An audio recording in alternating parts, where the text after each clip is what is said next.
Warning. The following presentation may contain excessive alcohol consumption, obscene language, controversial opinions, heavy metal, and actual wrestling chat. As such, it has been rated M for metal.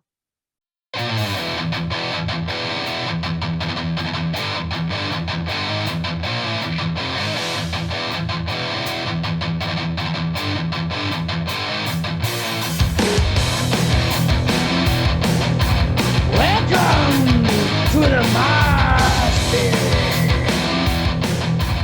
Welcome along to the latest edition of Mickey's Mosh Pit. As usual, I'm your host, the heavy metal hooligan, Mickey Vago. Now, this past week has seen the podcast pass another milestone in that it has somehow racked up over 300 listens of the audio-only version, plus another few hundred views of the video version over on YouTube, which is somewhat mind-blowing, considering this was something I just started to pass the time during lockdown. Catch up with some of the guys that I hadn't seen quite a while, and I was never sure if I was ever going to do anything with this footage as far as releasing it for anyone to see. How much of that is to do with Dino and Bradley Evans watching their episodes over and over again, I don't know, but thank you to everyone who has watched and listened up to this point. I mean, well done if you're still listening to this fucking nonsense after 8 episodes, but keep liking, sharing, subscribing, and as I've said before, as long as people are watching and listening to this, I'm going to keep doing them as long as possible, or as long as I can get people on to do this with me. Speaking of keeping going, the episode you'll hear after this one, it'll be episode 10, has already been recorded. In the middle of editing it right now, which is a bit of a fucking nightmare. It is something a bit different. We did have a blast recording it. I hope everyone enjoys listening to it as much as we enjoyed recording it. But so keep an eye out for that in the next couple of weeks. As far as today's episode is concerned, it is another lengthy one. Martyn, like myself, is another music guy. So after we'd covered the wrestling side of things, we did get into it as far as music and gigs and festivals are concerned. So we did go a bit long and get a bit deep in it. So without wasting any more time, we'll just jump straight in. So here it is, Martyn Clunes.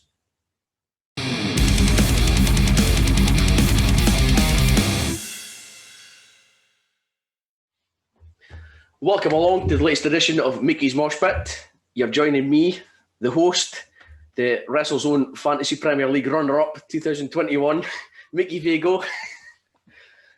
And this week we're speaking to the inaugural WrestleZone, inaugural Mickey's Mosh Pit Big Birthday Bash quiz winner 2021. It's Martyn Clunes.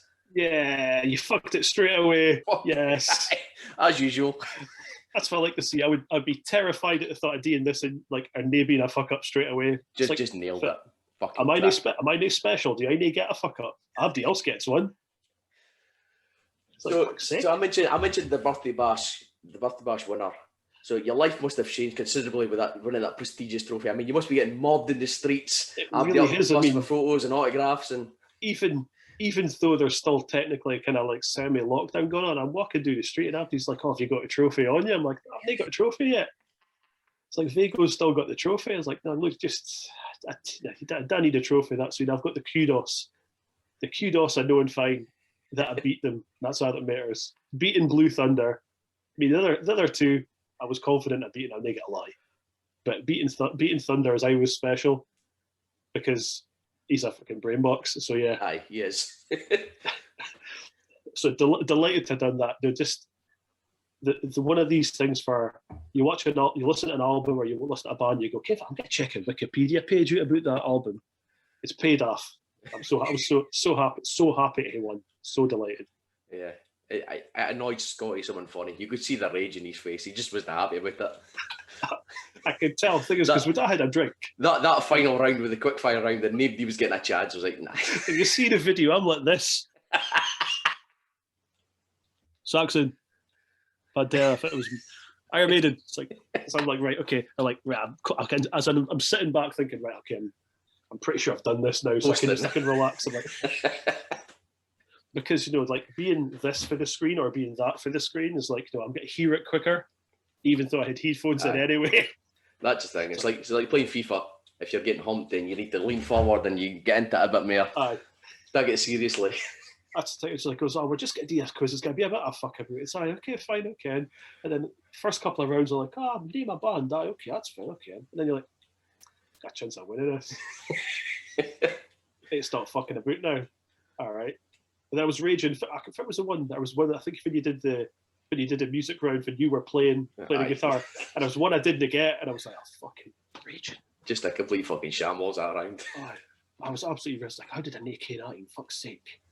Like, that's really annoying. Fucking. Like I said, I can't remember how which episode it was I said it, but I'm going to bring it back. The quiz. If this podcast goes long enough, like the Christmas, that'll be a Christmas episode with a quiz on it.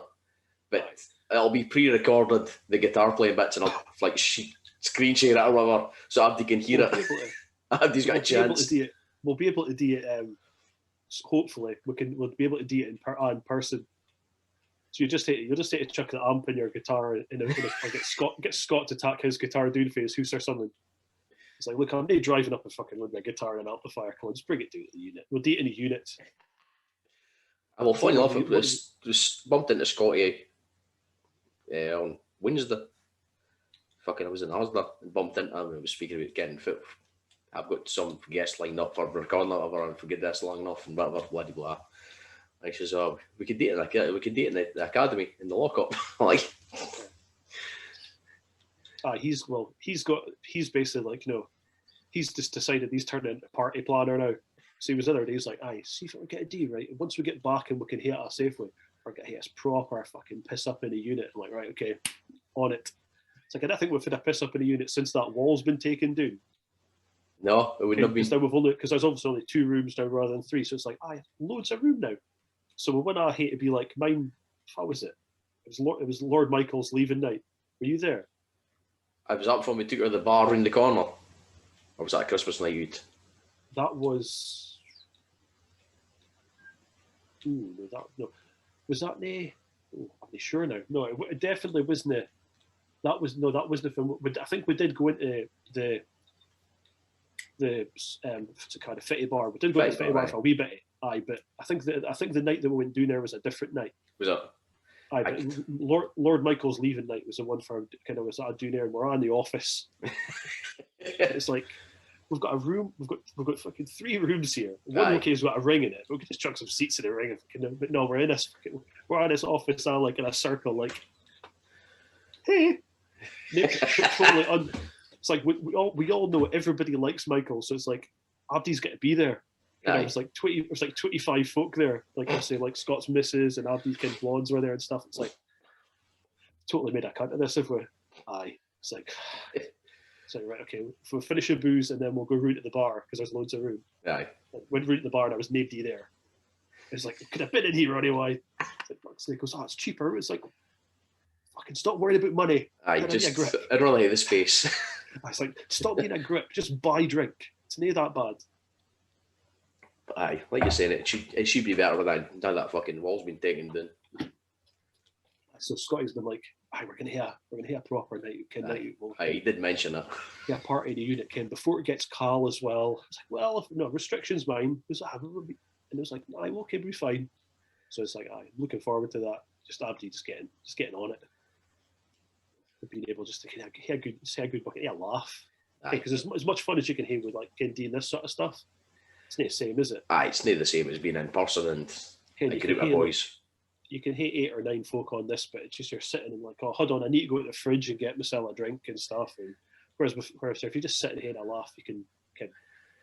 It's more comfortable because you know. I think in person, you're probably a little more like inhibitions are a bit less. So like, if there's a lot of folk talking, you don't feel so bad about kind of interrupting or interjecting. That's the thing with this. You can only hear like one conversation at a time. Whereas if there's like you were speaking to, say like when we did a quiz, if you were speaking to Scott, I'm like waiting for a moment to butt in or sacred, or just add to it. Whereas normally it would just be like straight in, and it's done. It's awkward. So you have to pick your spots with Scotty anyway. I fucking just to get a fucking word in. I know, just honestly, it's like fuck me. It's like fucking, you've done two episodes with him, and you've basically spoken about fucking nothing. Because it's like if you spoke, it goes a bit of music, but not really. It's like what music did you speak about? You didn't get anywhere. He likes Megadeth and Metallica. That's about it. Aye, that's just about as far as we got. Because he just goes on and on and on. It's like fucking, what was it? Fucking I listened to Dino's one. Dino's the same. Aye, I'm glad that even was recorded the night after the birthday bash, so like I'm visibly fucked. Like it's like thank fuck Dino can just carry that in his own.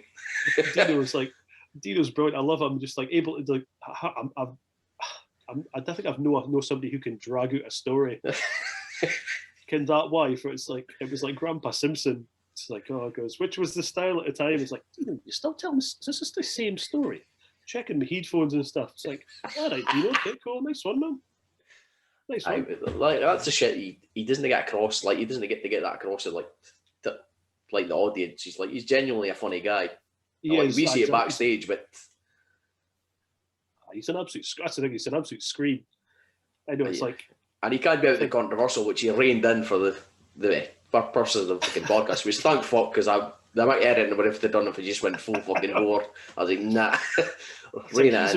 He's the one that comes up to me. So I'm sitting like this with a microphone, like, okay, introducing the outfit, Ted O'Keefe, Dino Del Monte, they'll get in the ring. So I'm standing. Normally, I'll hit a microphone. I've got the TV remote here. Right? I'll keep a microphone here because if somebody comes up and wants to give me a hard time, like it'll go where the microphone will pick it up. Aye. So everybody can hear them going, "Wow, get him out here, blah, whatever." But for him, I hate to put it down because I just didn't know what he's going to say. Aye. And it's like I know find it's something that I'm going to find funny, but it's like probably going to be something like not even like unsuitable for a family show. It's just something got to be something that's just really offensive. Just unsuitable in general. Like this. It's unsuitable. It's unsuitable for anybody that isn't a complete scumbag. I'm just like, Fitzy get a D. It's like, oh, I'm doing this. It's like that, and then you'll see me just like shoulders are gone. I'm like, right, and their opponents, and he'll be looking at me like, "Got you, did it? I got you. It's like, you got me." The thing is, he does it with Abdi, like the refs or fucking his opponents. He just does it with Abdi. He gets what he's doing. It's like, you fucking prick. It's the whole point. It's like, again, the most important thing is that Wadi and Mahi laugh. Aye. I can understand that, as one of the owners, I understand that it is very serious and you take it seriously. But if you're not having a laugh and enjoying yourself, it's a point really. Aye, that's it. And particularly the level that 99% of the boys that work in Scotland are at. Where it's like, if you're not having fun, it's what I do. Aye. Okay. Like, we're I realise, there's like WrestleZone have got like a lot of young guys now, yeah. But there's a lot of guys that are just that's just what they're doing. Fucking just the weekends at WrestleZone, not all day. I just so it's no. I don't want to say drive, but you get what I mean. There's no. They don't need to be that serious to get anywhere else. Not everybody's got that thing of I must get to WWE, got to get her, got to. It's like, well, someone's kind of like, like yourself, you've got a couple of kids, I've got mine, okay, he's Aller now, but kind of folk have got families and stuff. It's like, well, kind of happy at the level we're at. Kind of, it's like the dream doesn't have to be, especially like, you look at somebody like Mr. P, who's in his 40s. Aye.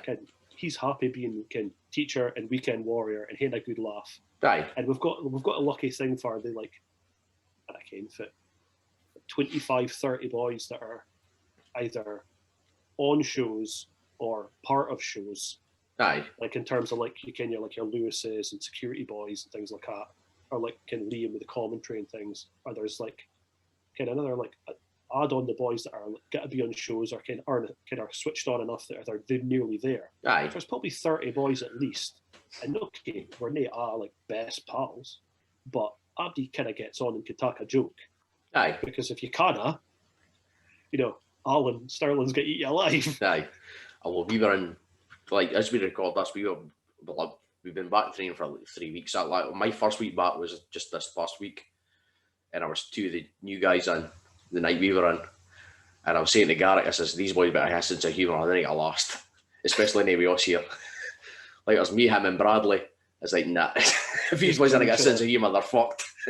Just again, it's like you just give each other back and forth, and kind of it's like, kind of if I was to come down and Scott's in, it's like, no, I could just say, I can say anything I want to Scott. Aye. And he's getting and he'll give it back. It's like, no, okay, we could slag off forever. And it's like back and forth, and there's a few kind of loads of us I look at for you can just say it you win and laugh, and it's okay. Kind of some of the younger lads will pick that up, and it's like, well, no, we're only having a bit of fun, it's all right. Aye, that's like you're saying, that's what it is. If you're not having fun, what's the fucking point? No, aye. And it's like, no, it's and it is serious. That's the thing. It is very serious. There's no getting a laugh at that. So you've got to worry about.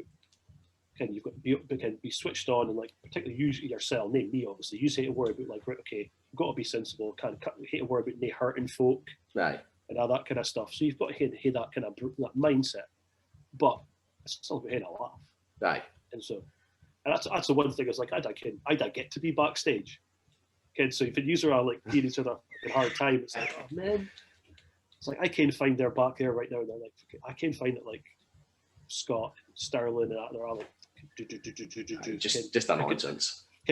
Picking on each other, even like doesn't matter if you're there or there on a totem pole. Doesn't matter how far you are.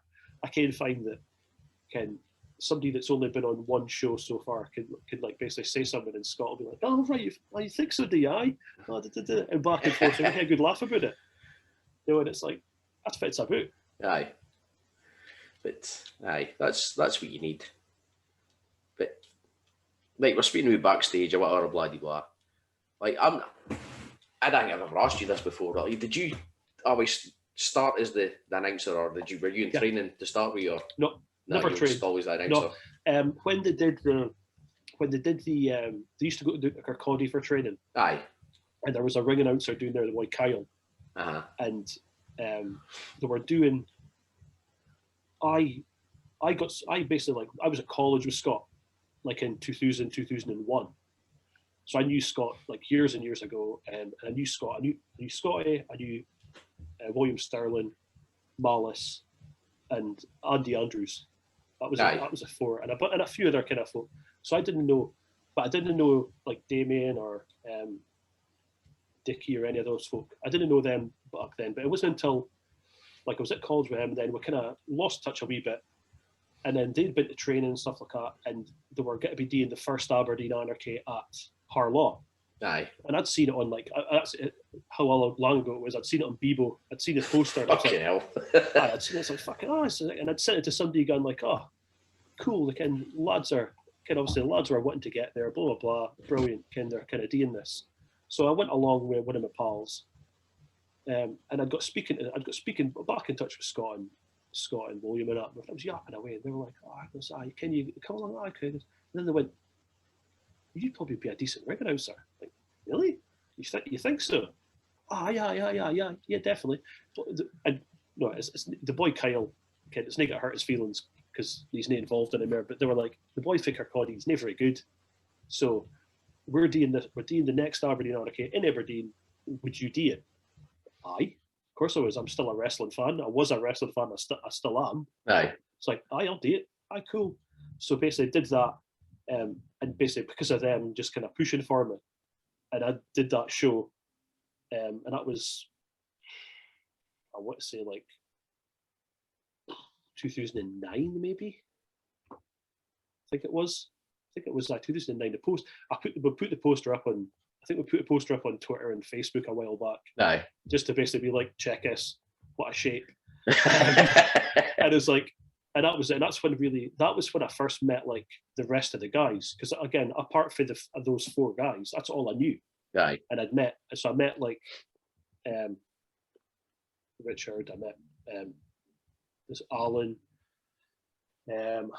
Tucker obviously as well. So other guys as well. So I met them, and then I met the Kirkcaldy guys, and aye, yeah, those type of people. And everybody was really nice, apart from the people you would expect it to be nice. Like, here we go. I was going to get a shovel out.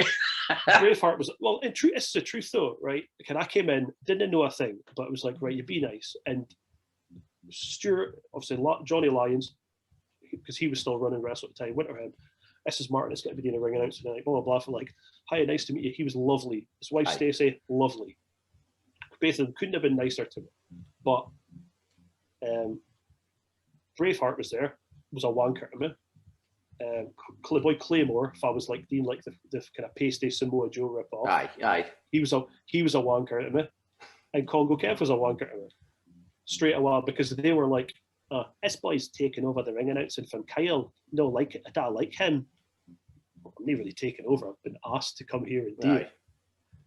Okay, if it's a problem, sorry. And so it's like from then on, it's like, no, it's not like I've descended into like, Abdi Elson Scottish wrestling slags off Congo Kev, so I'm going to slag him off. He was a wanker to me. Aye. He was a wanker the first 3 times I met him. And it's like, well, okay, Kev, I don't like this boy. Aye, that's just like, you always remember the wankers, the guys that are just pricks. Yeah, like, I'm lucky enough, I haven't had apart from fucking Bull James, which I fucking bury in every episode that sounds like now. But apart from him, there's nearly anybody I've crossed paths with has been that way. No, and actually, when he was a dick that first time, just kind went up and I was like, I knew obviously kind of the rules of you go and shake people's hands. Like, hi, I'm Martyn, nice to meet you. And he kind of just went, aye. I think, okay. And I think there was a lot of boys that did a battle royal that night, and I was one of the boys when I went up and introduced myself to him. He didn't. Again, I knew Kev was Kev, so it's fine. But there was one of their boys blanked me, and the problem was he was in a battle royal.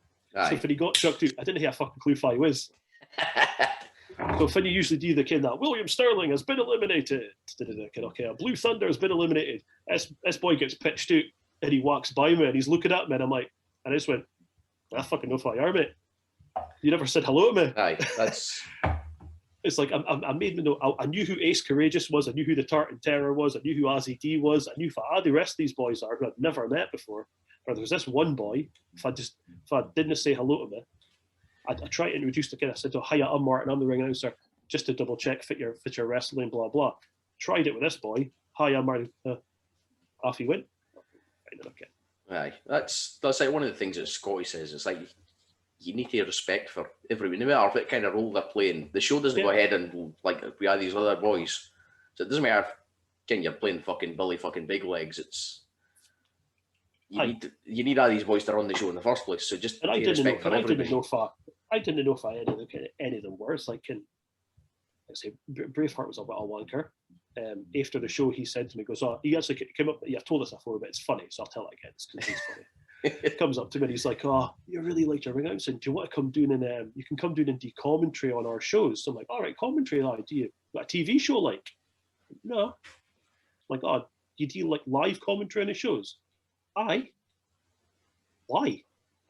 Aye, that's...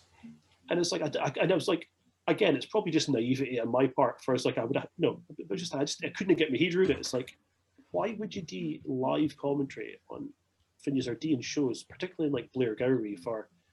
The lads have told us, the SW were formed in Blair Gowrie. They're still only getting like 20 folk coming to the shows in Blair Gowrie. If it is the point of like another bunch of folk for Aberdeen coming down, sitting there to do live commentary. To be fair, it was the pine anybody. And it's making her the PA. That was the thing. It's like, it's just a case of, well, we put that out on DVD. Why? And it was just like, and and I suppose I was a bit of a dick back to him with the why kind of stuff. And so he did, that's fucking valid fucking questions though for that kind. And that was that, and like that, and then the next time I met Kev, he was a wanker because it was he'd been taken off it's not my story to tell, so we'll just say there was an incident where he was taken off of one of the shows. He basically did something that he shouldn't have done, and he was removed from performing at the next show in Aberdeen, which was at the Summerhill Hotel. Right, okay. But they'd kicked up a bit of fuss because Kyle was like, well, I'm no coming up if I'm no getting to ringing out. So I'm like, well, give it, I don't care. I'll come along and help you, it's fine. Aye. So I just was like, I'll do merch, whatever you want me to do. Okay, and Kyle can do it.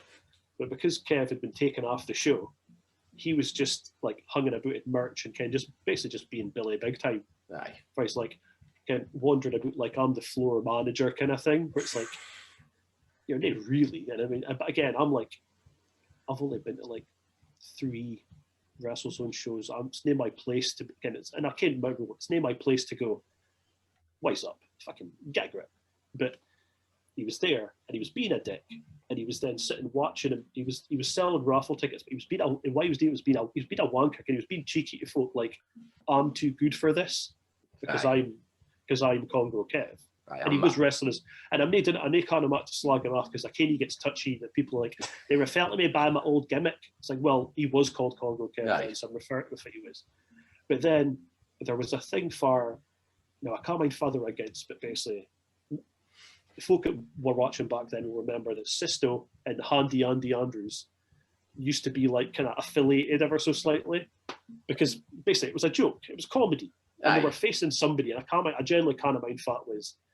So they came out and were like, Andy was like, oh, there's something wrong with the ring. Oh, nah, need to go get the toolbox to fix the ring. The show can't continue, blah, blah, blah. And okay, Andrew wasn't the most vocal of people. Aye. But it's Andrew. He was at training every week. He drove all the lads doing all the time. He didn't complain. Braveheart in particular ripped him off so much times for petrol, for he never got his petrol money, or he had to moan and moan and moan to get his petrol. Aye. And he just did it because he loved wrestling, and he was training all the time. So he goes and he goes this, and he's doing this thing for, he's got like the wrench or something like that, and he's like, oh, hold on, ladies and gentlemen, show can I go ahead, Sisto, you better wait, blah blah blah.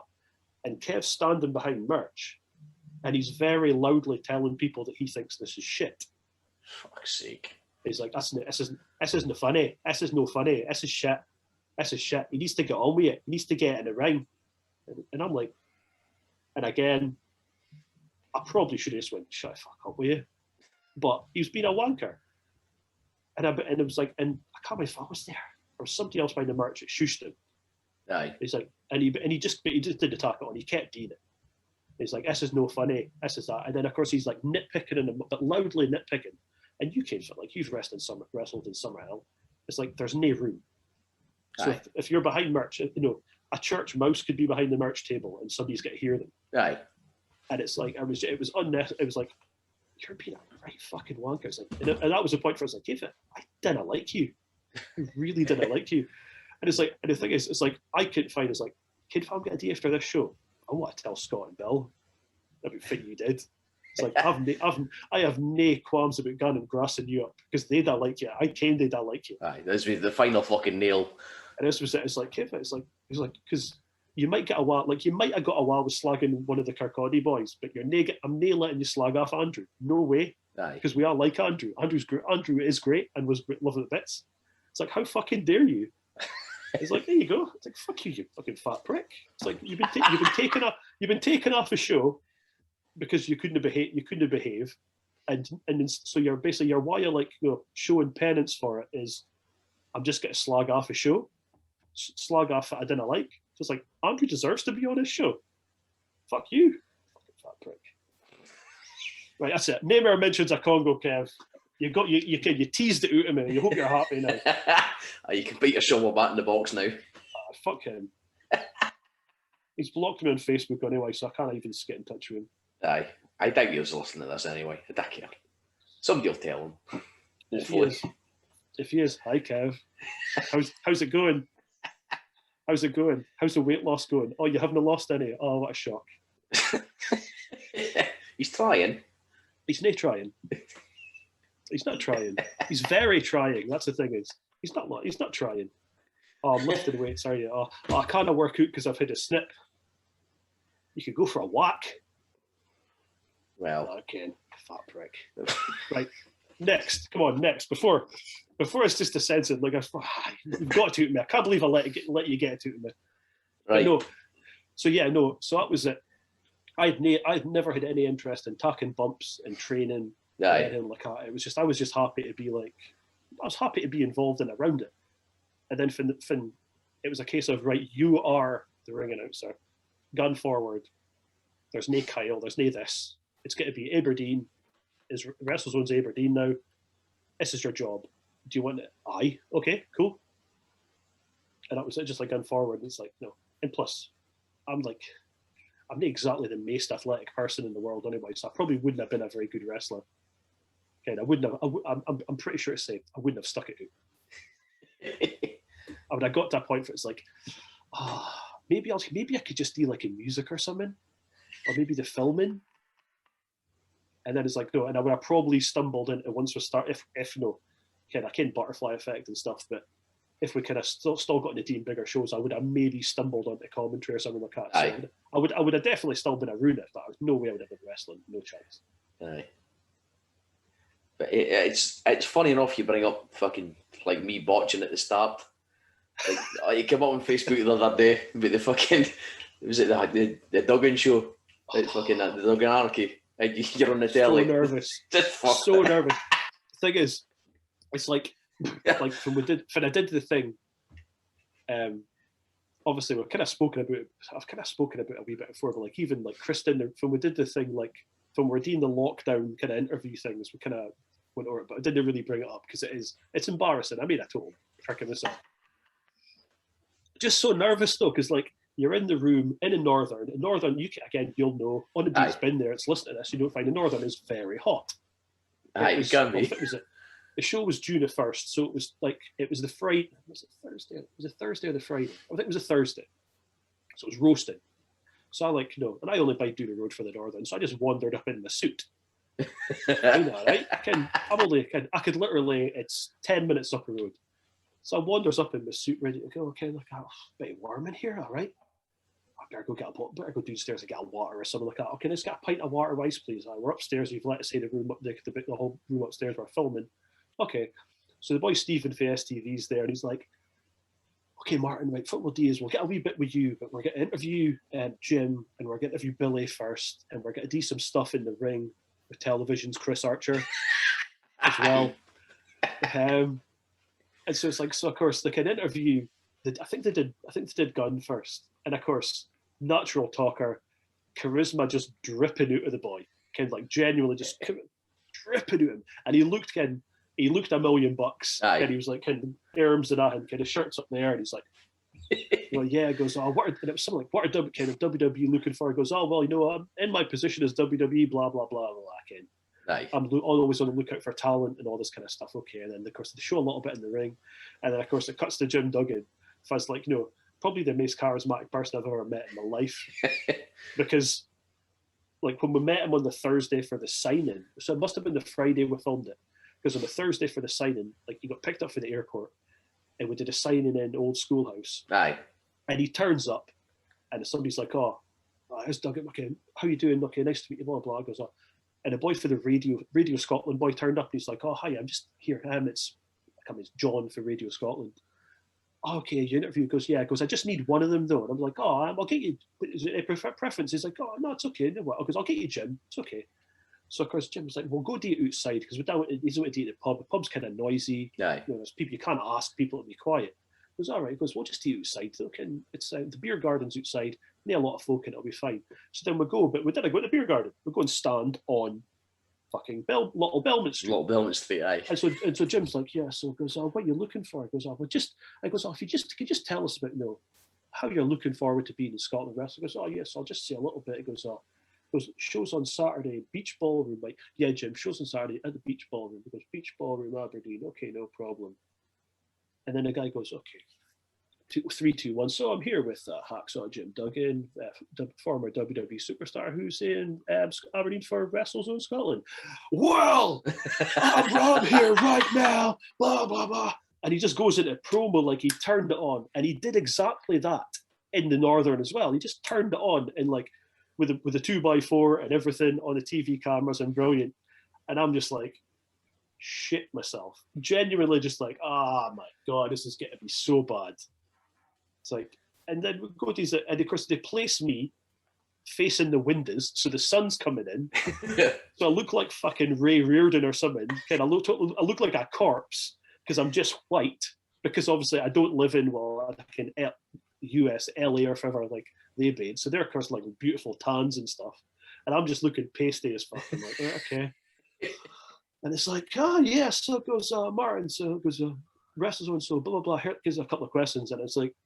And I think I said, as I said, about 4 times, because it was just like, okay, so yeah, we're looking forward to bringing wrestling back to the Beach Ballroom. It's a historic venue. And as I said, it's been a few, and it goes, but I hadn't said it's been a few years I've been there, but I was like, a decade about yourself, maybe like, but there's like time points in your life where you will hear like a kind of comfort phrase. Like, some folk will go like, or some folk will like go, well, maybe, well, kind of. If you're thinking of the next word, you go, yeah, kind of.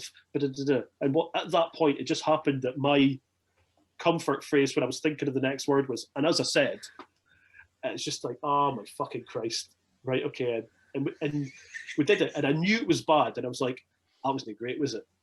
And the boy Stephen, to be fair, was like, no, it was all right, it was fine, yeah, it's okay. Like, all right, okay, cool. So and then we go, okay, right, I'm what, the lads are like, right, okay, brilliant, okay, we're going to get them out of here, go get them for some food. I'll nip down the road to get changed out the suit and fine. And so we're sitting, I can't remember if we did the rest of the day, maybe the signing, anyway. So we're like, we took him out to radio stations the rest of the day, that's what it was. Aye.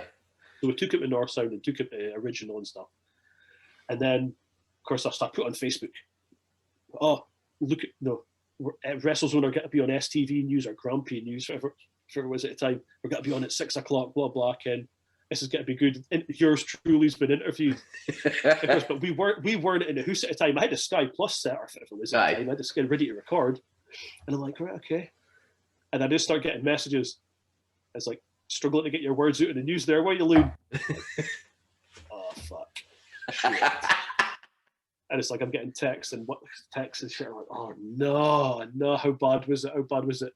But none of us had seen it because we were all busy. We were out with them, like entertaining them. We went down to the venue to kind of let us in because ballroom are awesome, and let us in the night before to kind of just tidy up some stuff and things like that. It's like, all right, okay, cool.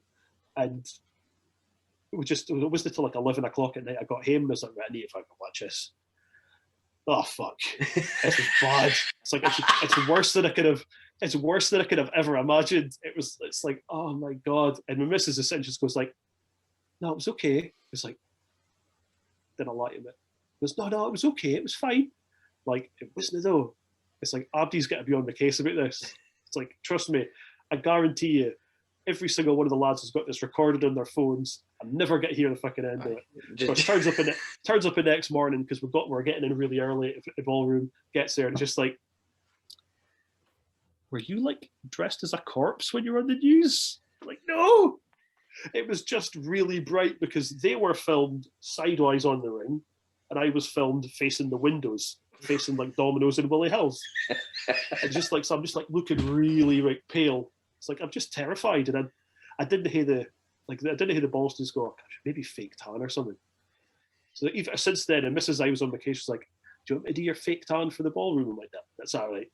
I can't look any worse than I did that first time, so it's okay. Fucking terrified. That's the thing. Is like I can find, like usually I think I can cope no bad under pressure, but that first time was just there's pressure and there's like. The boy for the Hall of Fame that I grew up watching, and was like, and no bullshit. Duggan was one of my favorite wrestlers growing up. Aye. It's like so it was just a case of like my arse just collapsed. And it's like, it's like, oh holy shit, in the way that like Luke and Sharp says when he was like sitting talking to Devon. Aye. He's like nervous as fuck because your arse just goes. It's like, hold on, this guy's like one of my idols. And I mind putting that match together with Devon, and like he was just so nice. The three of us were standing there, and he's gone. Devon's like did this sort of fucking structure set out, and Devon was like, "Nah, we're not doing that. We'll do this." And so he's saying, "Oh, you need it. Fuzz the bump guy, whatever." And it's just bloody. So he's going through it, and he says something about a fucking the flying burrito. And you'll take the flying burrito. So it comes out of there. Me and fucking Archer and Lou comes out the room, and Lou just looks at us like, "What the fuck's a flying burrito?" It's just so I looked at him, I was like, "I've no idea, but I don't care because I'm not taking it." Like, right, somebody that's got internet on their phone, right? YouTube fits a flying burrito. Come so on. So eventually just went through to Scotty or fucking Bill or whatever it was. Look, I'd still getting the flying forearm thing. Santana used it. All right, okay. But it's like just the look of fear on his face when he came out. He was like, I didn't want to ask him if it's a flying burrito. Aye, because you didn't want to seem like a punter. And again, like Duggan was lovely. Ken, he was so nice, and friendly, and Ken banter, and like we're kind of speak about like he fucked about with the car, like he did a thing for him. He'd get in the back of the car, he'd thump it back like he'd just run somebody over. Ken, so like he'd get out the car while the engine was still gone, and he would just like lock the door and then just like thump it back for your petrol cap would go and he'd bug. And of course, it matched like fuck was that? It's like, okay, if he goes, I'll just get out while you reverse, guys. So as you reverse, you just thump it. So it's like, oh shit, I've run somebody over. It's like just these fucking amazing, like amazingly childish little ribs that like now everybody that's involved with WrestleZone has stolen and does to their mates. But it's like, oh, did you just hit someone? What was that? It's like fucking prick. Like, oh man, just again, it was just so nice. That's the thing. Like these guys that come over and. He had every right to just be a wanker. It's like I'm Jim Duggan. Well, I'm Devon Dudley. I'm kind of the most decorated tag team wrestler of all time. I think he is anyway. One of them, aye. He was at the time. He was at one point. At that time, he was. He had one in there was to win. Aye. And it's like, and he could come over and be a bit an attitude and stuff. But comes over, it's absolutely brand new. It's like almost like, why are you so cool? You could be a wanker and would be like, you can. Big time yank. It's okay, and him and Gunn were amazing.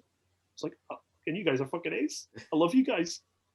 Like, oh yeah. And then next year, like, was Scotty and X-Pac, and they were brilliant as well. That was. I was in the crowd for that, and then I started training the week after. Aye. No, I just like, and they were brilliant. It's like, no, I bonded a little bit with Scotty because it was like I wore a Beatles t-shirt and he was like, oh, you like the Beatles, man? I'm like, yeah, fucking right, I do. And we just got talking. It was like, can we be friends? It's like this guy's like, there's this guy fella like I've seen on TV like 500 times or something. Kind of, if you think of other times you've seen him on like stuff, it's like, this guy's being like ultra and mega sound. This is great. Aye. You know, and X-Pac is sound as well. I mean, he's X-Pac, so he obviously requires a level of just like, all right, okay, you know. But he was still brand new. He was like, oh, okay. Aye. That must be like a bit of a rush, like being part of tapping them over and getting to ken them. Because like, I've never. By the time I fucking trained, like I said, I started training after the Anarchy with Scotty and X-Pac, and by the year after, I was already on shows. So like, I was never a driver or anything. You never got like that's one of the things. You're probably like the only one who didn't get the experience of staffing an Anarchy. Aye. Whereas like Mikkey, Innes, and all that had done it as well, and there was loads of folk and people were helping out, and usually it works out as Anarchy's the mental busy show, Abdi's staffing it. He goes, and by next year you would probably be on shows. You just like caught that kind of like you're kind of one of these kind of Christmas birthday kids for like you just missed it in name air, you know. But everybody you do it. So and like the whole point of it was just like, and I always said to the lads like when you hit like a big name or it's like right, the doors open in 10 minutes. They're up here getting ready. Use this time, speak to them, and obviously everybody like. Name out how many folk you've got. I was one person allocated to be like the bastard that's with them. So it's a case of right, okay, it's 10 for a picture, it's fit for a picture. Because no, you didn't want them hating to like speak to folk about money. Because that takes away the curtain of like it's a star. So you've got to kind of go, so you're gonna be with him dealing with his money. Speak to him, get to know him, be nice to him, pick his brain. Because even though I'm there, did I train? I'll come down to the unit and I'll be like, right, Faz and Mate's switched on. I'll speak to like Scott and Bill and Thunder and that, and they'll be like, oh, this guy's sharp, switched on. Okay, is he comfortable with money? We'll find out about that. So I can find out who the clever guys are. Aye. Can you count? Are you comfortable with dough? Okay, cool. You go with him, and then you just say basically like, look, we've got 10. You've got 10, 15 minutes, whatever like that is. Once it dies down at the end of it, you've got that time as well. Get to Canaan. No, this is basically like you can learn for them because they're not going to sit there and be like on the phone. They're going to win the chat. Aye. And so it's like use that sort of stuff. And like other lads kind of got that. And like I say, you just missed out on it because you were like you had like 51 full weeks, and then you were like of training. It's like, oh, he's on the card. All right, that was it. Like I started. Football, I would have been June, whatever it was. So would have been like middle end of June. I started training. I think, because I want to say May. I think June the 1st was the Duggan one, and I'm probably wrong, but I'm sure May 23rd was the X-Pac and Scotty one. Aye, I think it was because it was either the week or two weeks after my birthday that year. But like I said, I just started training the like week or 2 weeks after that, the Scotty and X-Packing, and then so that would have been like middle of June, whatever, end of June, and then I was on like the Proving Ground show that year, which would have been September or August or whatever it was. Yeah, and I think I worked, staffed, Nairn, Bankery, and it was one of their show I staffed, and then my first team was born. So like I was out for like the middle of October up until like she was back in hospital. So I wasn't back till like the week before Christmas for one training session. I was like, you're gonna be shows in summer. It wasn't even Summer Hill. It was Cloverleaf at the time. It was still Cloverleaf. You're gonna be in shows. You come out and help Archer. You and Archer with a tag team. So like I only staffed 3 shows before I was actually on them.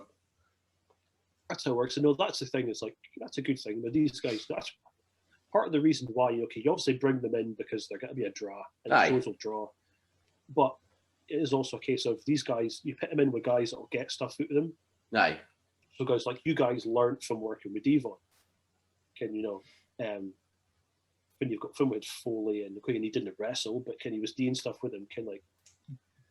Zach Dynamite would have got heaps out of working with Pac. Aye. It would be easy to just go, right, okay, we're bringing in Pac. Fucking would bring up for England for him to work. It'd be easy to be lazy to do that.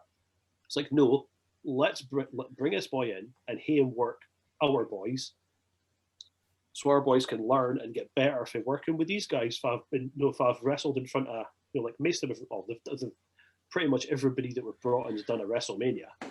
Aye. So they've wrestled and they've wrestled or they've been in front of crowds of like 50, 60,000 at times.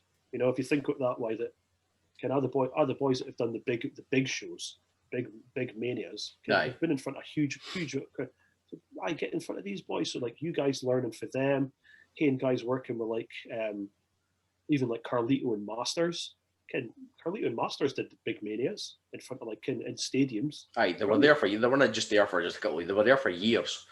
Aye, they've been there and they've wrestled in front of thousands of folk. It's like it's the whole point. It it'd be lazy just to be like, it's just vanity.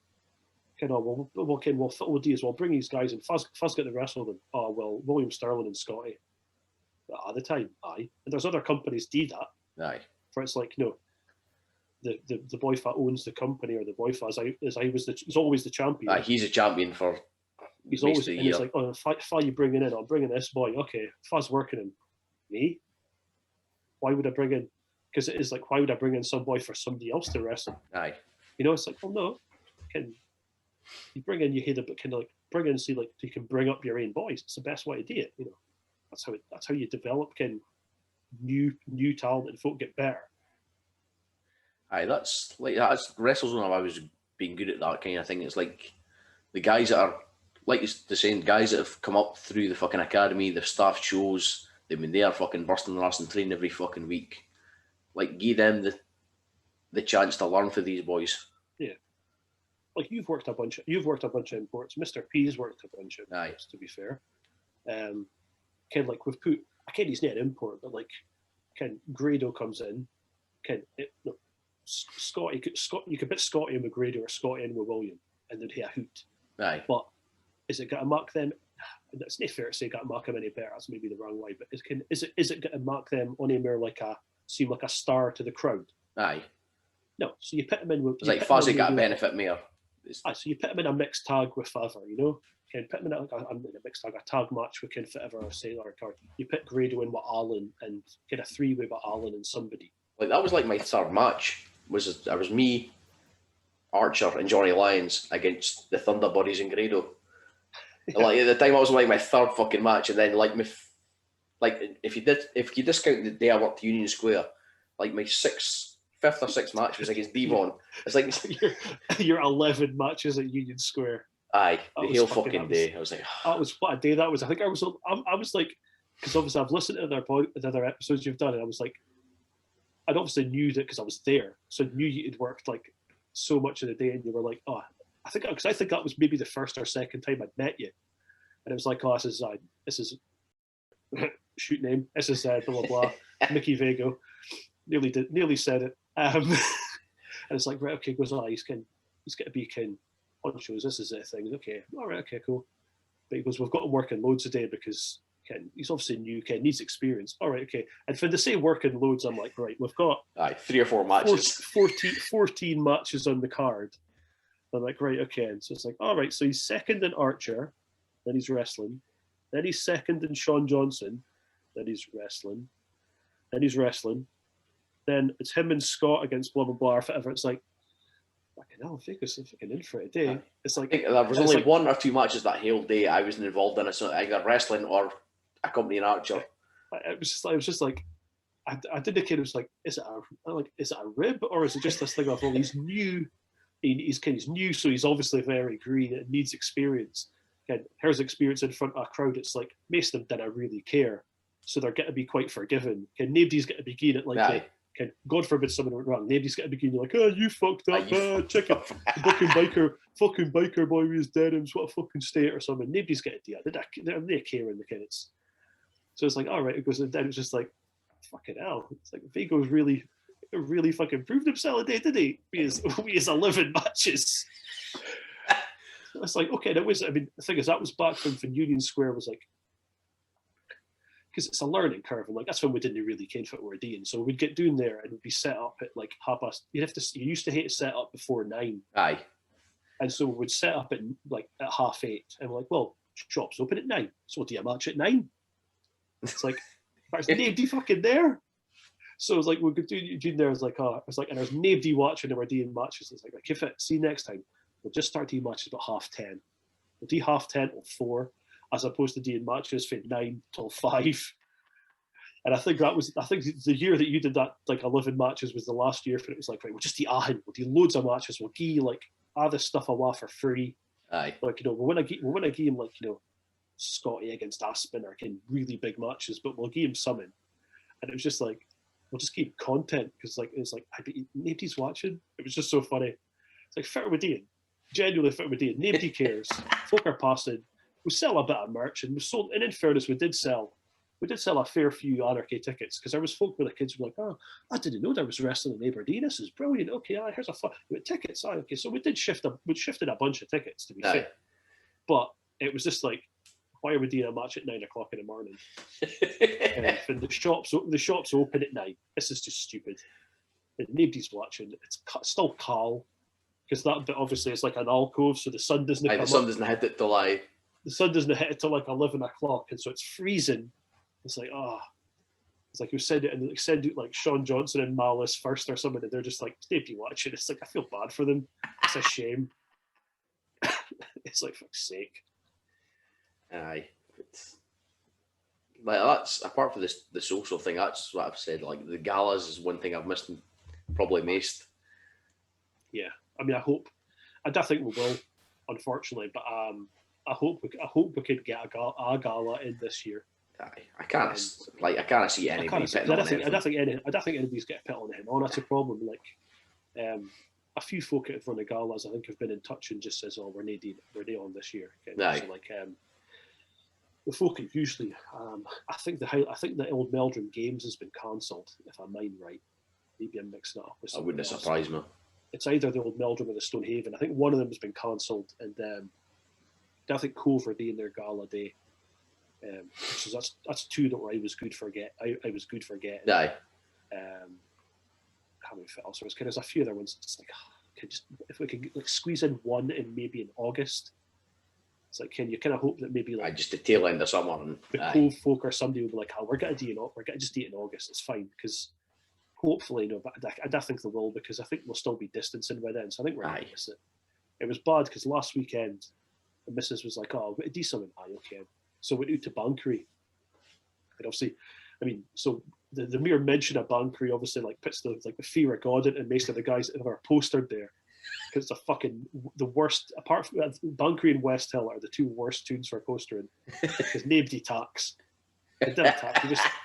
This isn't an attack on the people of West Hill and Banbury, because I'm sure they're lovely people, but just the shops just didn't attack posters. They're just, we didn't hear that sort of thing. So It's snobby's fault, let's be honest. It's snobby is. It's like, so we're out there. So we're driving out and we're passing Dramoke.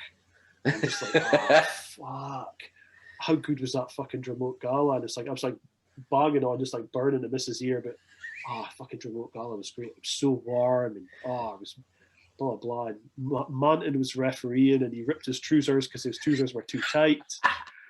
And he had to then referee the first match, I think it was, and it's like, so he had to do the rest of the day in his jeans because his trousers had ripped because he was professional, turning up in trousers and a referee shirt. Aye. No, he fucked it. And I think we only had like 5 boys wrestling because the boy was like, I just need like 4 matches after you during the day, but Aye. I need you there at the start, and can you just go, can I go until we're shut? But it was 4 or 5 matches at Mace, so I think we had 5 boys, and it was so fine and like it was so warm. I mind just sitting like Martyn would come out and look at us. So it was me, Martyn, and Caitlin, and we're like, right, okay. I'll watch your ring, right? Do you want to go inside to the change of it just to get out the sun? You can. So in between every match, as soon as the 2 boys the boys would disappear for the match, it's like, right, we'll go. If you would abide, okay, I go, hi. Because it was also just fucking unbelievably hot. Aye. It was like that year we did the music festival at Hazelhead. Aye. And it was just like fucking roasting.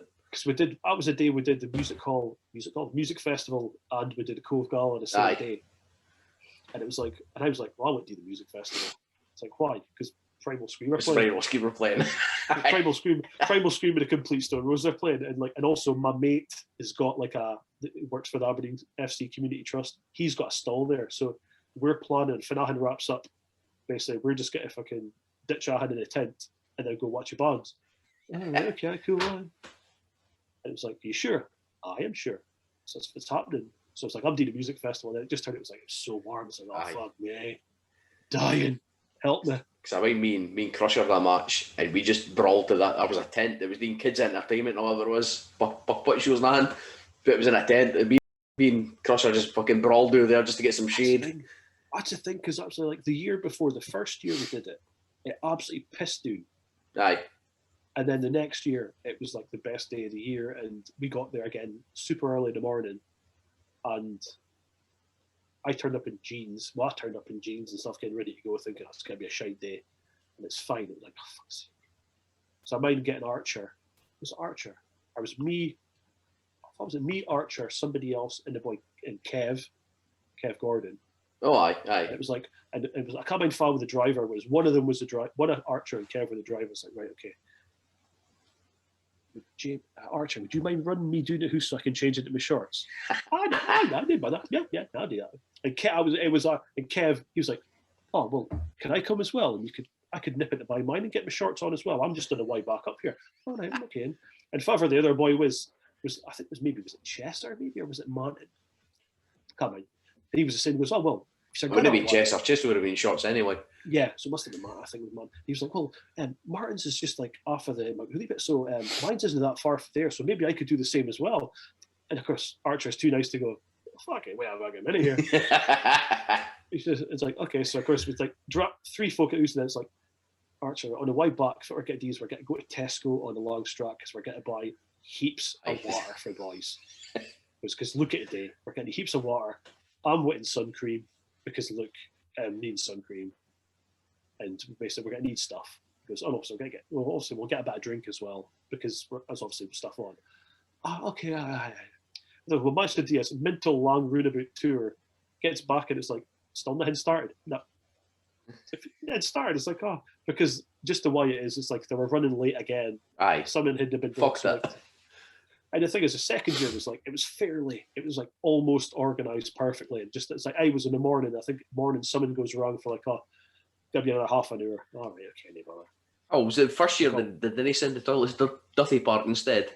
Aye. So again, the guy, that's not the guy. The guy who was running that, I felt bad for him. It's not his fault. If and Larry's turn up, it's Duffy Park at 9 o'clock in the morning. For they're meant to be Hazelhead Park at 9 o'clock in the morning.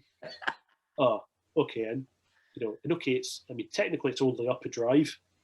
It's not that far, but they didn't have like 20 forklifts on site. The trucks had a high up, so it's like, right, there was no way I'm moving them, so it's a case of poor bastard had to put on Facebook, due to a delivery issue, we're going to be opening the site at 2 o'clock today rather than 12. However, all bands will play, blah, blah, blah. And it's like a wave of like social media shit. I'm like, I'm getting this. I was went to see this. I was a Rod Stewart tribute band. I was went to see him. He's now got a clash with Primal Scream or whatever. It's like, boy's doing his best. It's like, sorry, but nobody clashed. That'd been a good day. Once they got opened, it was a good day. It's just like, fits the boy into D. He's got the toilets on like a 1 day, 2 day hire, whatever it was. If you get D, it's not his fault that they went to the wrong fucking place. It's not the thing is, if I was him, I'd be kicking off going, I hired him for 9 o'clock in the morning. They never fucking turned up till 11. Fits the problem. I went a half a refund. Yeah, it's a shame for the boy. We're like standing there like, this is a fucking pretty. Pretty relaxing, is it? And it wasn't fine. Like fuck. Well, the thing is, I think the first year, because that was a year pissed doing it wasn't fine. It was like, it's pretty cold here, is it?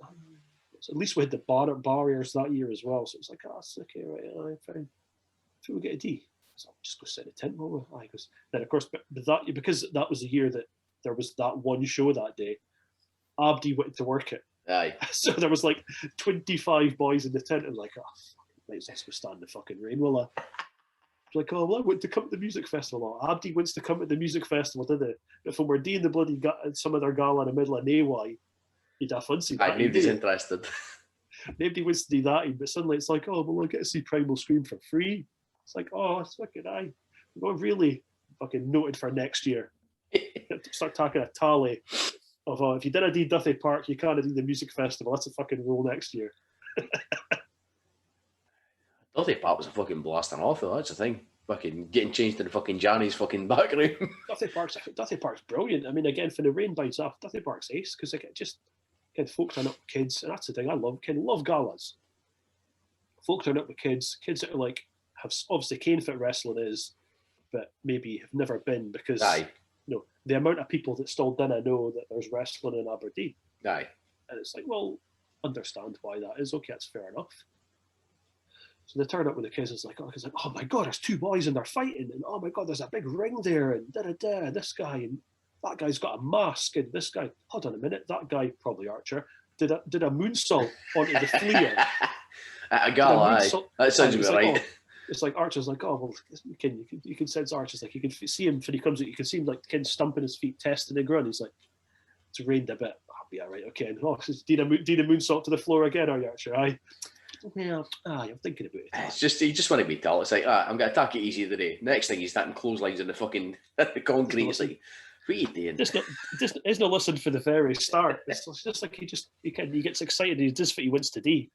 It's like, okay, I can't blame him. He just does what he wants. It's like, all right, okay, cool. It's like it's alright for his attire match. I can rein him in, but he gets into it in a singles match and he just fucks it. It's like, fuck's sake. Yeah, you need to start. You're gonna need to start just like when he can run the ropes, just grabbing his feet and hauling them out. Like, I can't do this. It's like just fucking drag his feet and like just air ruin him. Look, there's 10 folk watching. Nobody here. It's raining. There was one of the Comic Con we did at Pataudry.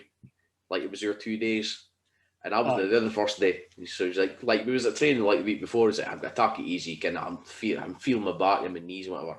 Got to take it easy. So I turns up the second day, and he's like, "Oh, the dead good with this fucking clothesline, the fucking with the barrier ran." I'm like, "Aye." So it's like, and then somebody else says, "Aye, it was the first match. It was nobody fucking watching." Aye. It's like, "Fuck's sake." We turned up there, and they're like, obviously, I'm like there. I'm like absolutely buzzing. It's like we're in Pataudry. This is the best thing ever. Our changing room is like we're obviously on the concourse, which is doing a bit. Our changing room is like 4 flights up, is like one of the executive boxes looking at the pitch. So I'm just like, this is fucking ace.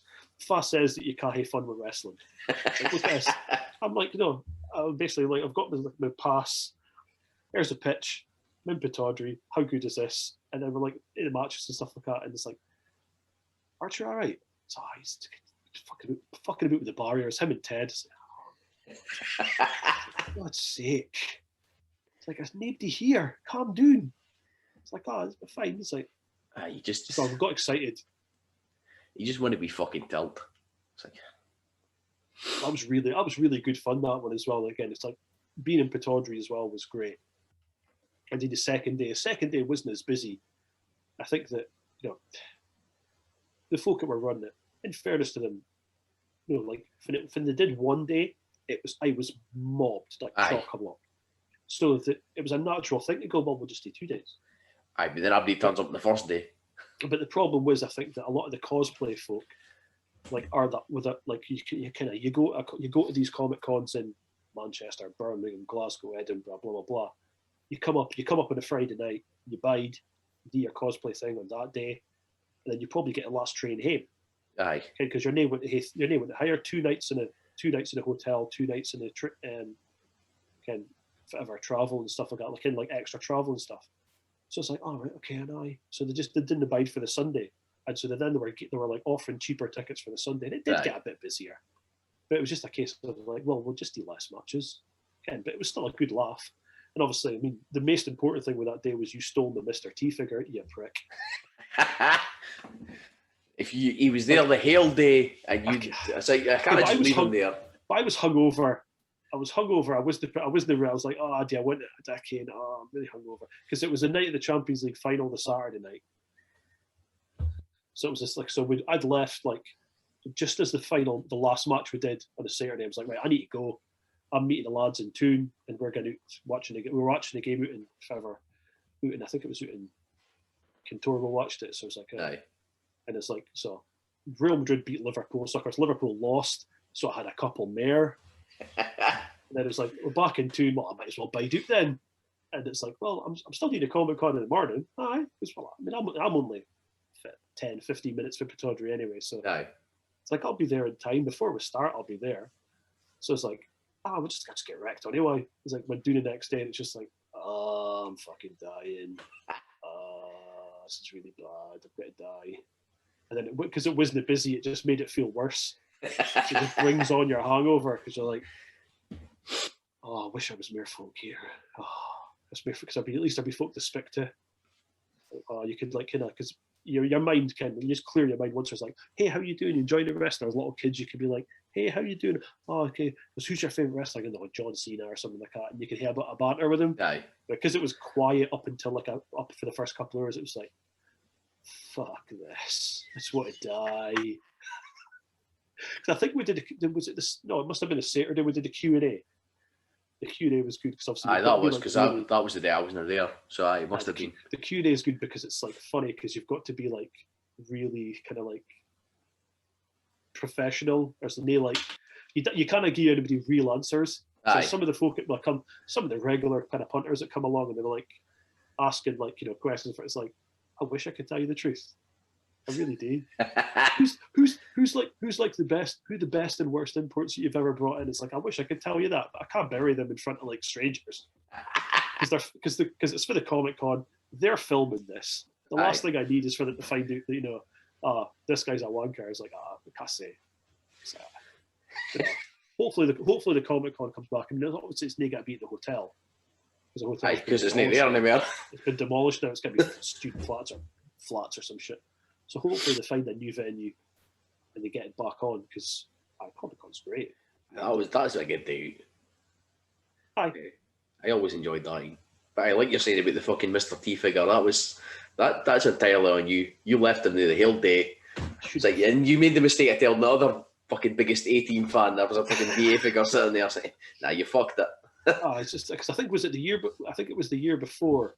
Was it the year before they did it up at the thing that had the A-Team van? Aye.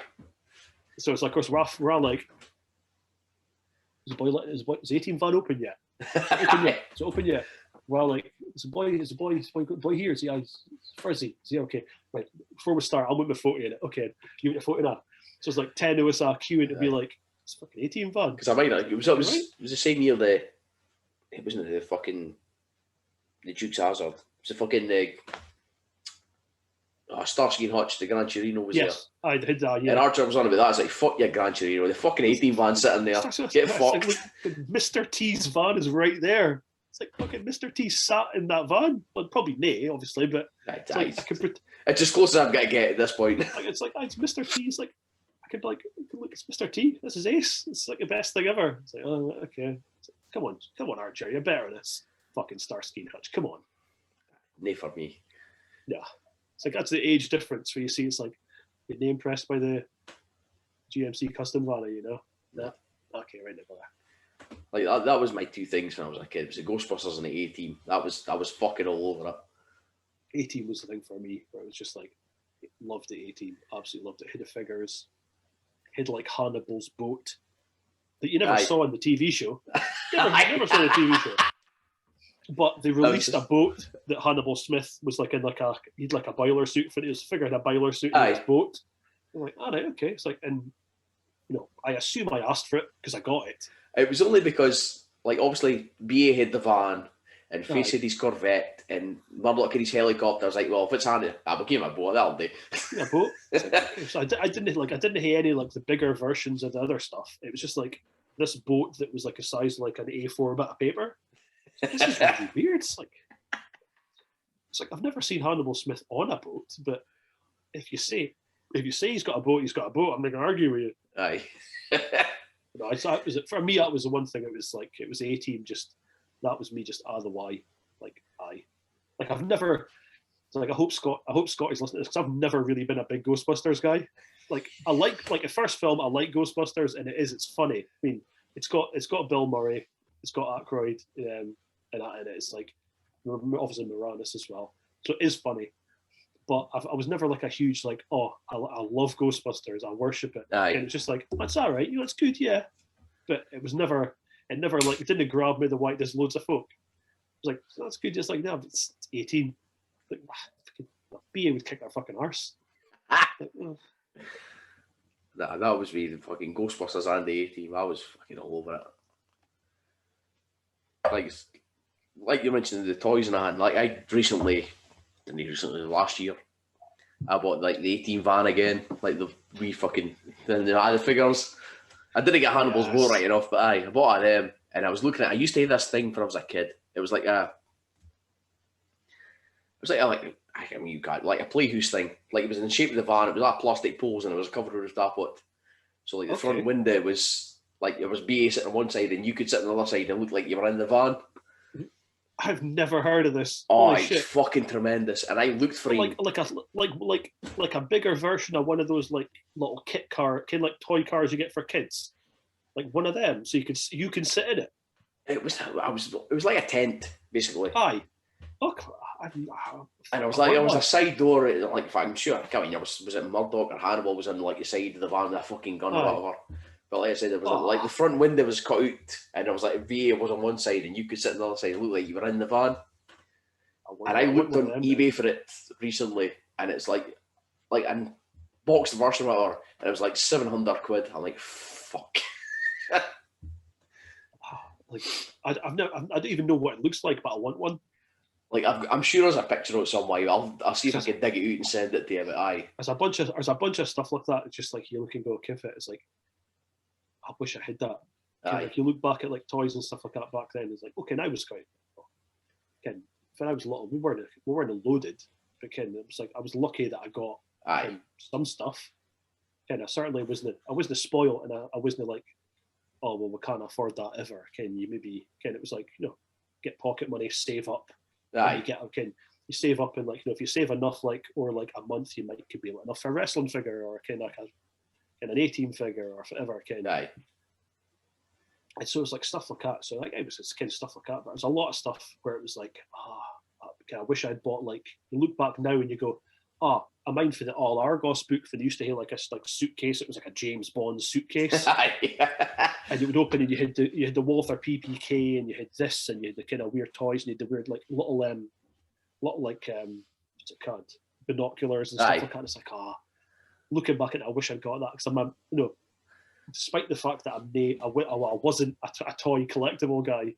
Like Scotty and Bill broke me, and so I'm now like I'm a member of like James Bond collectibles on Facebook, and these boys that post this stuff, and it's like, oh, this is a really rare version of the toy that came out in 1974, where it's actually got it's the golden gun, and you get like a special bullet and stuff like that. I'm like, oh, I really want that. I better check out on eBay. Oh, 650 quid. Oh, I'm guessing you're getting that then.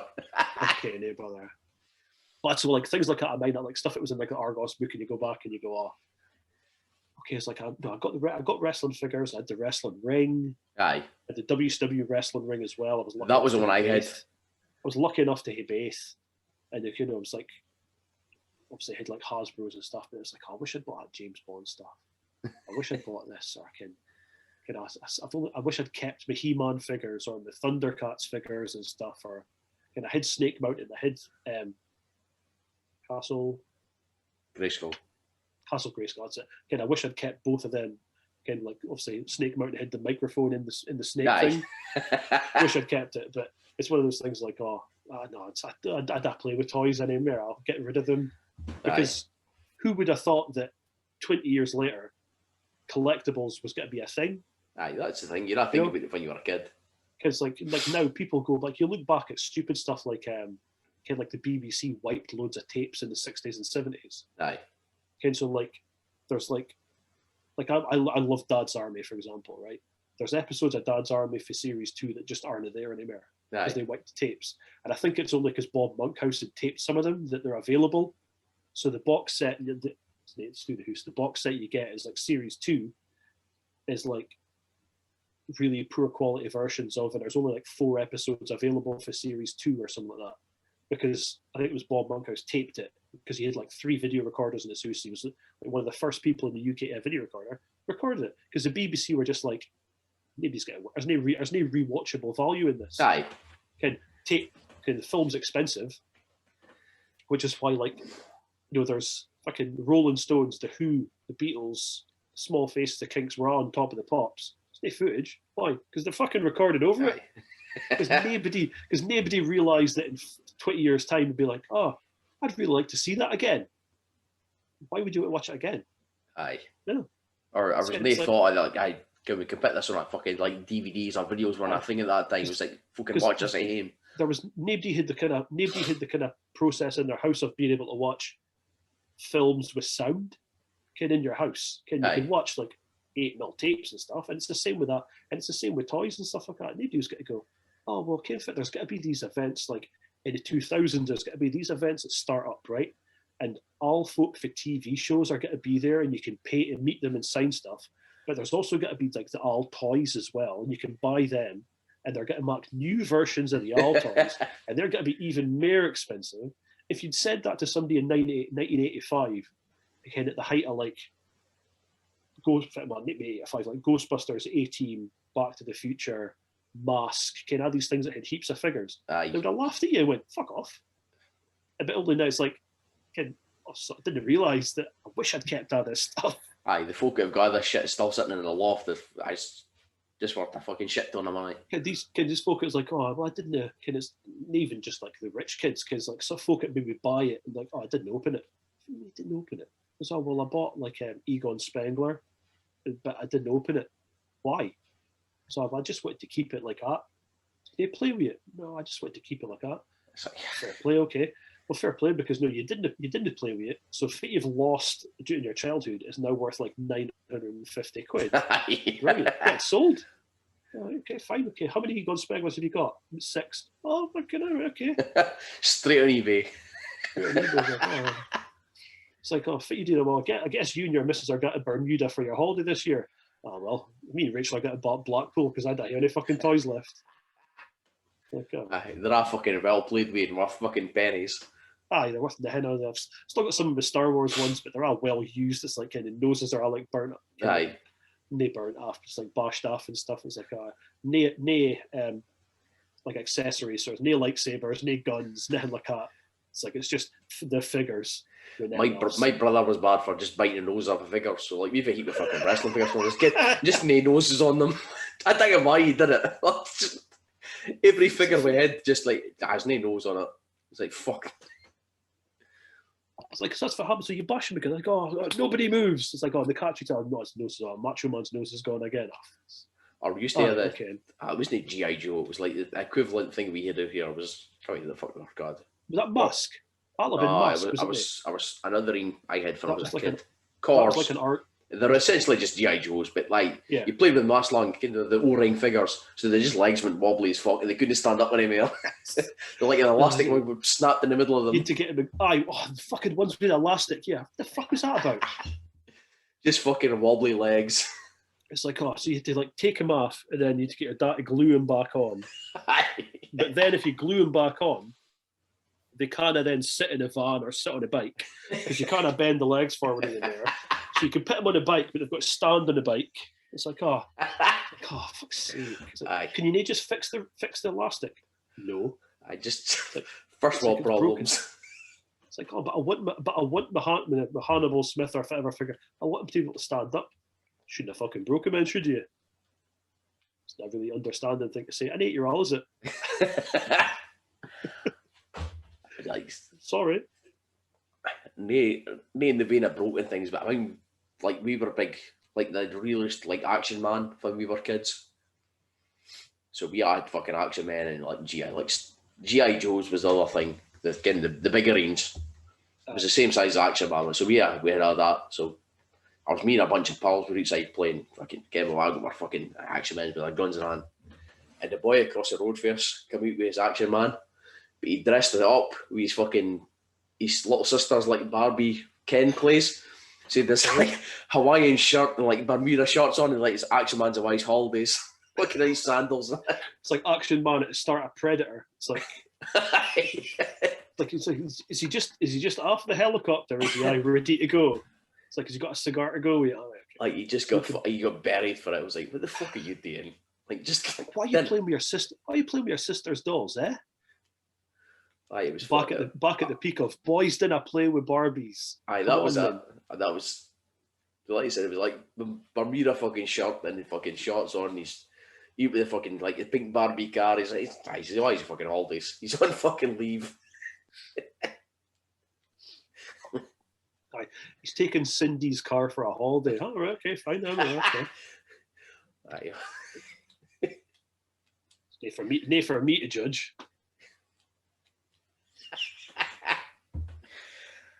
But we're speaking about collecting there. So again, you're a big vinyl collector. I am. So I brought along my vinyl collection to show you. All right, okay. Is this so basically you want to show me like the 3 Motorhead things that you've got or something? So I've got this. It's a 1979 box set, which has got Bomber and Overkill in it, and a bunch of other singles and whatever else. And I've got this, which is the Ace of Spades box set, which is obviously with Ace of Spades and like other nonsense. Nice. And that concludes Mickey Dago's vinyl collection. Oh man, I have got No Sleep to Hammersmith on the way. It's been released end of this month. I've got a pre-order. I'm just waiting for it to be delivered. That's my vinyl collection. No, it's like it's gotten out of hand now as well. Like next Saturday is actually record store day. Aye. So I'm gonna be up at like 4 a.m. to go and queue at the place on Rosemount to spend like heaps of money on stuff. There's a Motorhead thing coming out. It's a picture disc of the Head Girl EP. Again, Please Don't Touch and bought the Lassie's version of Bomber. That's coming out in a picture disc, and I'm like, probably gonna end up buying that. Aye. But I've got a pile like basically just behind the monitor there. I've got a pile of stuff sitting that I need to get through, and I've got far too much. I bought the subject I wanted. I bought the Born to Raise Hell picture disc a few weeks ago. Aye. Fucking ace. It's like I love that song. It's like that's one like. It's like a total like wanky thing to say, but it's one of my favorite Motorhead songs. It's like that's the one with Ice-T and Whitfield Crane on it. Favorite Airheads. I got a real wanky kind of. That's one of my favorite Motorhead songs actually. It's like, fuck off. If they're rejected of a breakup, that's got to be my new fucking entrance music. I absolutely love that. I love that song. Tremendous. Because there's like Discogs. I just sit on a site Discogs, which is basically eBay for vinyl. Aye. And you can put CDs and stuff on it as well, but it's basically vinyl. Aye. And just sit through that, and you're like, oh, you type in like bands you like, and you go, oh, they've got everything. Okay, their whole discography's on there. Aye. And pretty much everybody's selling something, kind of a copy of something, so you can buy it. I was like, Born to Resell. Oh, it's a 12-inch picture disc. Oh, okay. It's not that good a picture disc. It's just got a picture of Lemmy shaved. Aye, that was the name of Stash era. With Whitfield creating iced tea. Kind of went that. Is it worth like £17? Fuck it, I'm hating it. What?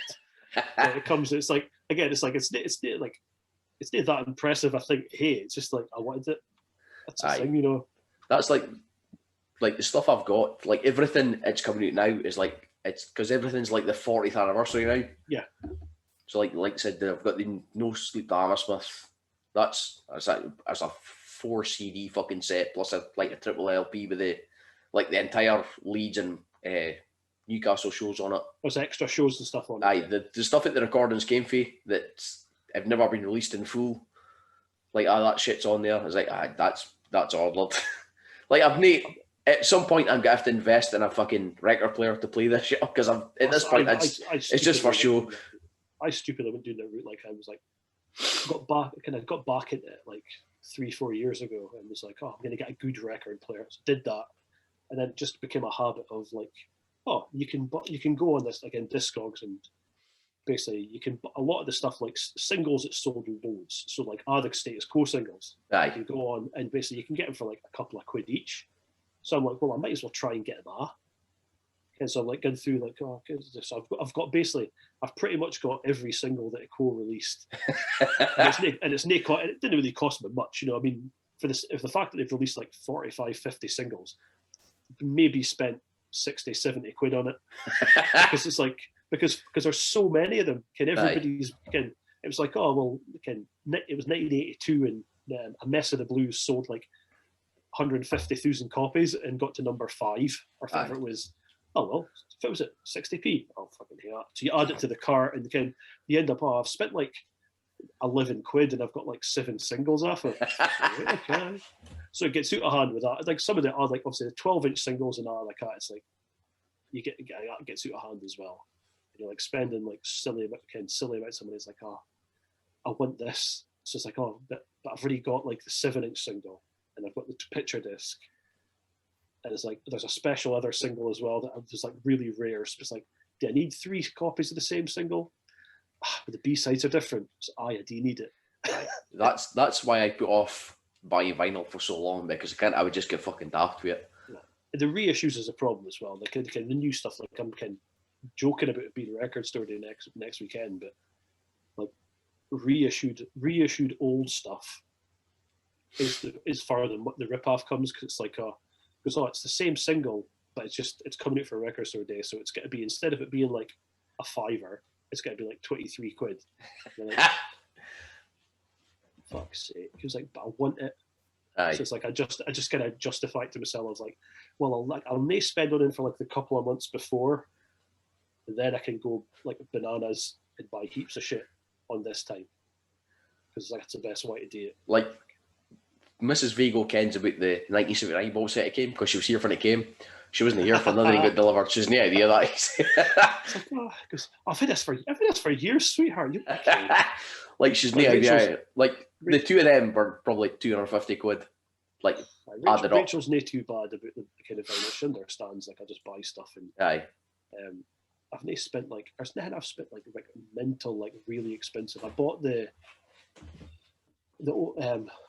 Metallica had like a singles box they released a while ages ago, like called The Good, the Bad, and the Live. Aye. And it was basically like the first like other singles before up to 1 reissued. Aye. And there was like a live EP in it as well, and there was something else, and it came out years and years and years ago. And so I was like, oh, I'm gonna buy it. And but it was the copy that the shop had was like really, really good quality, and I'm like, oh fuck. And they had a bunch of other stuff as well. I'm like, oh fuck, I want to get done here. Like, but the thing is, in fairness, the shop, because I'm in all the time, like, and they look after me. It's just like, oh, okay. And it was like end up spending like 150 quid on Metallica vinyl, and it was just like okay. And I'm like, sent pictures to Scott, and I'm like, hey man, look what I got today. He's like, can I tempt you to get into the vinyl, perhaps? Nope. like PK's it's like that. It's like buying that and buying like Megadeth vinyl and stuff like Aye. that, and then all the GNR stuff. It's like so. You can just it gets out of hand, and just like you see cool stuff and like Motorhead have been pretty prolific in the last few years with that record store day where like there's a record store day in the UK and there's Black Friday in America, and I was chuck out at least one, maybe two things on both. Aye. And so you're like, oh, okay. And so like last year was it was also the anniversary of Ace of Spades. So there was the Ace of Spades shaped picture disc. Aye. I'm like, I'm not fucking buying it. And I resisted. So it was a choice of that, or it was like the two Black Sabbath first two singles. I'm like, I hate the Black. I'll check it. And I went for the Black Sabbath ones. I still feel really bad because I really wanted that fucking Motorhead single. It's like, fuck's sake. It's like, just why I know this year I'm probably I'm going to go to the shop and I'm like, oh, you've got the St. Valentine's Day Massacre EP. You've got it if you get it in. You know, among a bunch of other stuff.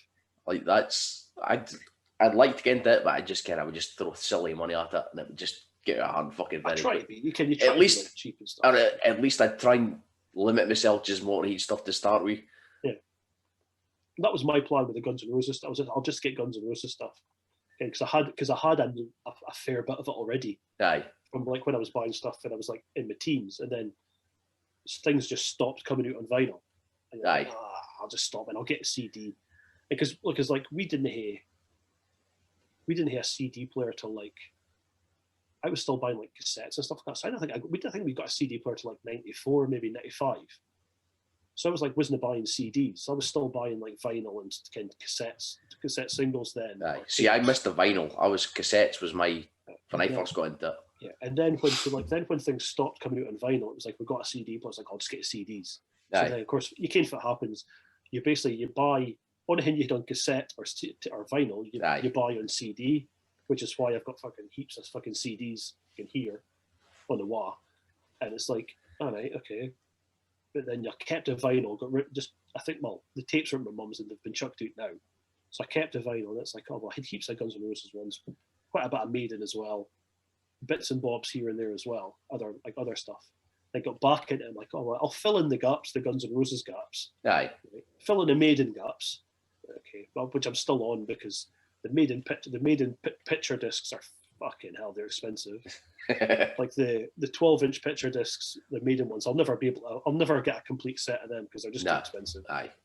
It's like, okay, I'm not spending like 40, 50 quid on like one 12-inch single when it's got like say Aces High and then it's got like just one B-side on it. It's like, it's too expensive. It's nice, but no. Aye. So I can't find I'm never going to get to that with the Maiden stuff. And I've got some Maiden stuff. Like the thing is, on the Discogs account, the most expensive thing I've got is actually a Maiden single, which is bizarrely the Virus single. I know. That'll be why though, because it's not like it wasn't a massive. They did. I'm looking at my phone just to check it right. So, collection, sort by value. So Iron Maiden. Virus. And the thing is, the reason why it's like so expensive is because it's they chucked stuff with the Soundhouse tapes on it. So like obviously that was the rare stuff that like nobody had ever released.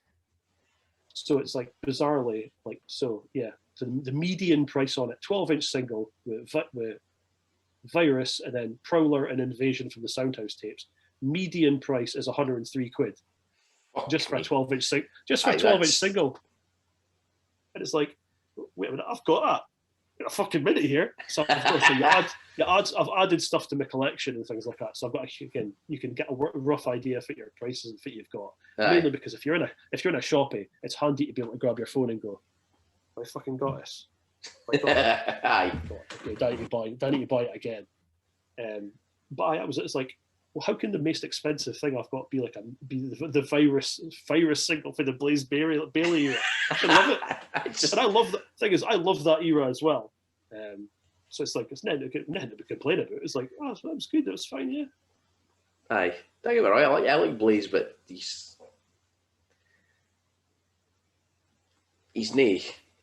He's not Bruce. Let's be honest. I'll tell you, right, I'll give you a cracker, right, because I mean, I'm going to gamble and say you're probably, no, a bit, have you invited Malice onto this yet? No, yet, no. No, okay, right, well, I can tell you a thing, right, back in the day when there used to be the record fairs in Aberdeen, Aye. we're talking like 2000, like, or turn of the century, and they used to have in the lemon tree and stuff like that, and they had this Maiden live video, and it was like shite quality, kind of like the box was just, it was like a VCR box, like Iron Maiden live in like Chile or something like that. Aye. And Malice bought it. And he gets it home and he fucking fires it in, and it's for the Blaze Bailey era. Of course, the record fair's not coming back for another like 5-6 months. So I think he just ended up, he gave it a lot of Billy's like, oh, it's Blaze, I definitely want it. Like now Malice is like, his favourite band is like #1 band of above all is Maiden. And it's like, fucking Blaze Bailey, fuck's sake. Didn't he fucking care that, did I? It's like, just assumed it would be Bruce. It's like, because they didn't have a date, because it was one of those, it was like such a bad kind of box and cover. It was like, it was like, oh, it's just, no, it's Iron Maiden live in Chile, August 23rd. Didn't they say the year? And so he's like, oh, fuck, this will be all right, Ken. It goes, includes songs such as, no, didn't they say the full list of songs, just includes Run to the Hills, Aye, the the hits. It's like, fucking buys it. And out they come, it's like, there's Blaze was straight into Future Real or something. And it's like, or Man on the Edge, it's like, fucking bastards. He just gave it a laugh. So I don't even want it. I might absolutely dying at that, just because I they told me it's like just gave it away, didn't know what it's still good. There's still good songs in it. Didn't know it. All right, okay, fine. It's like, it's not bad. It's just because it's not Bruce. Sorry, but I didn't place in these moments. There were some decent tracks after that album's released when he was there. I mean, my probably unpopular Maiden opinion is that the albums that Blaze is on isn't the worst Maiden albums. I don't know. X Factor's pretty bad. X Factor's got Sign of the Cross, Man on the Edge, and is Lord of the Flies in that one? I think it is. Aye, it would be. I think. I could check. I mean, I'm saying this, but I'm fairly sure it is. I didn't actually hate those albums. I'm looking at the Maiden albums like I hate the two Blaze albums. But so it's got that, and then obviously the next Virtual Eleven's got Future Real, Klansman. And Klansman. That's right. So there's other albums that they've put out like after that aren't as good. Like I didn't like Final Frontier. I think that's their worst album. I can't remember. But yeah, because that's just like, for me, that's just like Maiden by numbers. And it's like proper like, oh, we've got to make an Iron Maiden sounding album. We'll do this. Aye. It comes out and it's got like, I can't remember if it's on. Like, obviously the song Final Frontier. There's is it Where the Wild Wind Blows. Is that one? That's on there, I think. Yeah, I want to say. And that tour was the first time I saw them like live. I hadn't seen them before that, and it was like I saw them twice that tour. I fire straight in, bought a fucking ticket, realised I bought a ticket, because that was the first year they played Aberdeen for years. Yeah. I just fired in, and obviously my Ticketmaster account was set up because everything, it was always Glasgow. Yeah. So it's like, boom, ticket. It's like, got the fucking email through. Fuck. And I could have sold it, and I thought, fuck it, I'm just going to go 2 nights. Aye.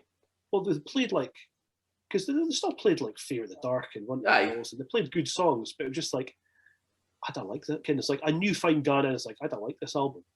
And I know Fine, like the previous tour, they'd obviously done Matter of Life and Death, and they came out and went, this is a Matter of Life. And was that the previous tour? Aye. And they went, this is. They came out and they went, this is our new album. And they played the full biff, and then went off and came and played like 7-8 songs. Aye. And I was like, shit, this could be bad. And then I checked online and goes, oh, they're no D in that. They're just playing like a proper set list. Aye.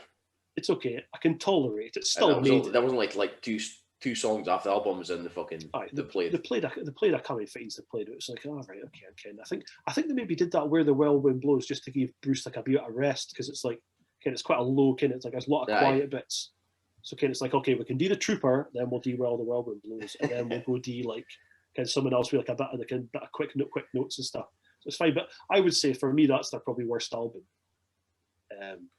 Is that Final Frontier? Just it didn't DN in for me. It's like, it's like, so, but again, as I'm biased towards Blaze, because like if he came in, did his best, if he didn't fit Mergy went, Aye.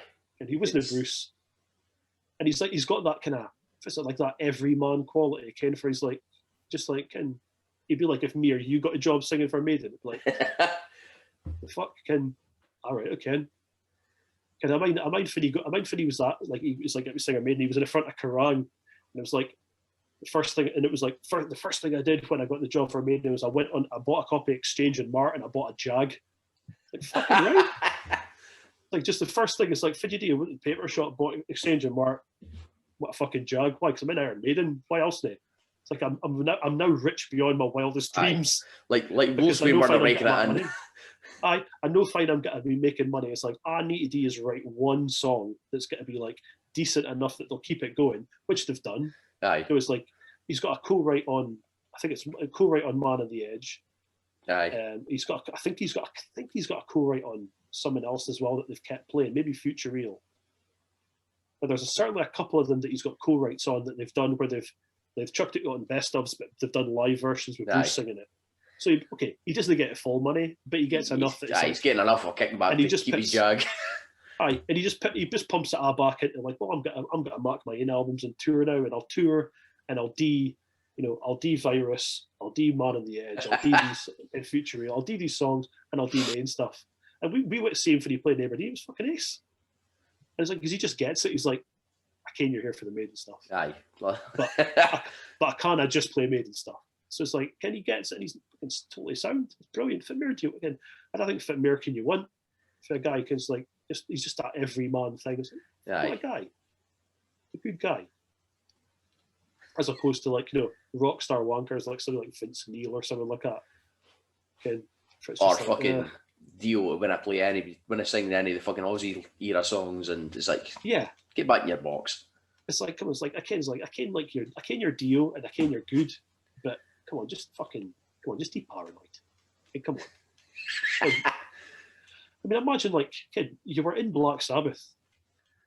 You need to get a paranoid. You need to get a Children of the Grave. Aye, but then it's like, I mean, how good would Dio have been doing Children of the Grave? Aye. If you think of it, like, or War Pigs with his voice, you're like, how good would that have been? Fucking DOD and War Pigs would be fucking amazing, and you could argue that a lot of folk would be like, oh, I was better than Ozzy, but he's just like, I'm not doing that. Oh, okay. See, I have a buddy, he's a massive fucking Sabbath fan. Like, he's all fucking Sabbath and Ozzy, and he just hates fucking Dio with a passion. And I think it's because Dio never sang the Sabbath song. I'm almost certain that's why it is, but he just hates Dio with a fucking passion. The thing is, you see that, and then you wonder, like, folk are like, oh, when they reformed, obviously, as Dio with Black Sabbath. That was heaven and hell. And Sharon and Ozzy went, they used the Black Sabbath name. It's like, you can understand why they were like that, because he came in and was like, I'm not performing any of these songs. Aye. So they're not getting any money off of like my live performances. So essentially it's no fucking Sabbath. That's the end of the day. So it's like we're only getting these songs that will be recorded as Heaven and Hell. Dehumanizer was album he was on as well, and Mob Rules. We're only getting these 3 albums. It's like, well, you can kind of understand why Sharon and Ozzy were dicks about it. It's like, well, and just do these songs because it's for folk are here for. I mean, in fairness to Ozzy, he's like, no, he's released enough rip-off live albums in his time that it's like, like I've got a few on vinyl, obviously, as well.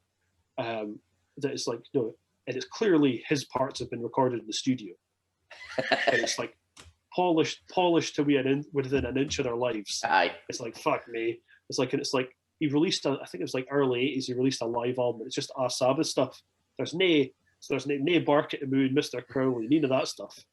It's just an album of him and his band doing Sabbath songs. It's like, really?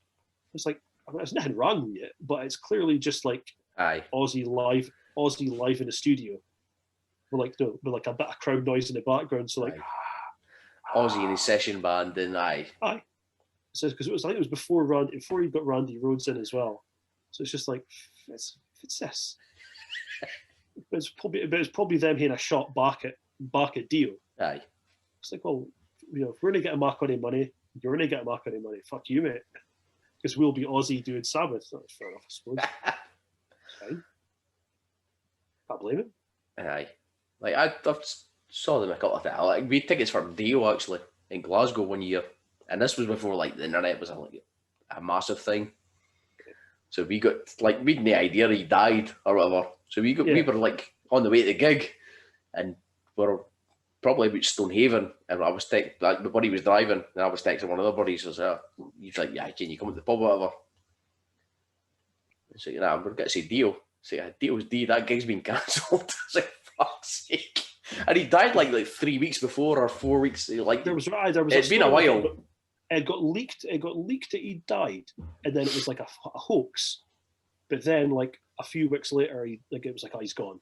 Aye. And so he was taken ill, reported as deed. Folk were like tweeting and going, "Oh my god!" He was like, "Oh no, he's just ill." And then he's gone. It's like, oh fuck's sake. But I'd never seen him before. I've never seen Sabbath or Ozzy before, and I think now it's like it's over. Okay, there's no point getting to see Ozzy now. You know, I mean, I'd like to see him, but I can't. So I never saw them. It's like I saw them in 2005. They played Download, and then played Download again in 2010 or 11, maybe would have been when the full band. And he gave us joy. He was all right. He was like 2005 was probably the better team. Yeah. Download Festival was like good pause point there because I need a pee. Aye, I was thinking that. So I'm gonna go for a pee. So we'll be back, and then we can come back and continue the Download chat. Aye. I need to go get me a drink as well.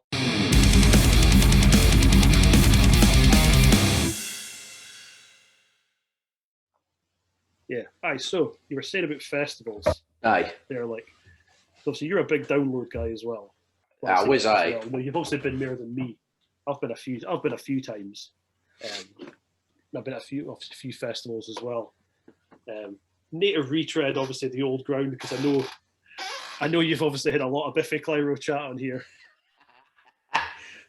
Aye, they're not my favourite band. Let's say that. I know they're not your favourite band. I've seen them a bunch at festivals, obviously as well.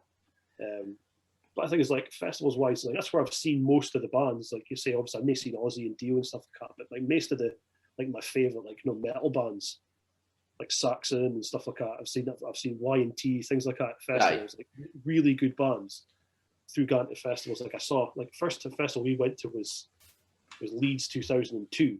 Aye. And that was because it was like GNR were coming back. And so it's like, right, GNR are back. Okay, right, they're playing this, but they're only playing Leeds. They're Nady and Reading. And right, well, we've got to go to Leeds then, okay. And even though Leeds at that time had the reputation of being like basically Minker Central, it was like, there's I Was Trouble, there's I Was Arame. Oh, fuck, okay. They're playing on the Friday. So I was like, Foot with Dina, we're going to do Foot with Dina. We'll go down for one day or we'll go for the weekend, okay. The weekend was ace. I mean, it was really good. Aye. Like I was like, GNR, and if it was on Friday, it was like GNR, Prodigy, Offspring, Slipknot, Puddle of Mud, which were pretty good to be fair. Saturday was like the Strokes, Pulp, a bunch of other folk.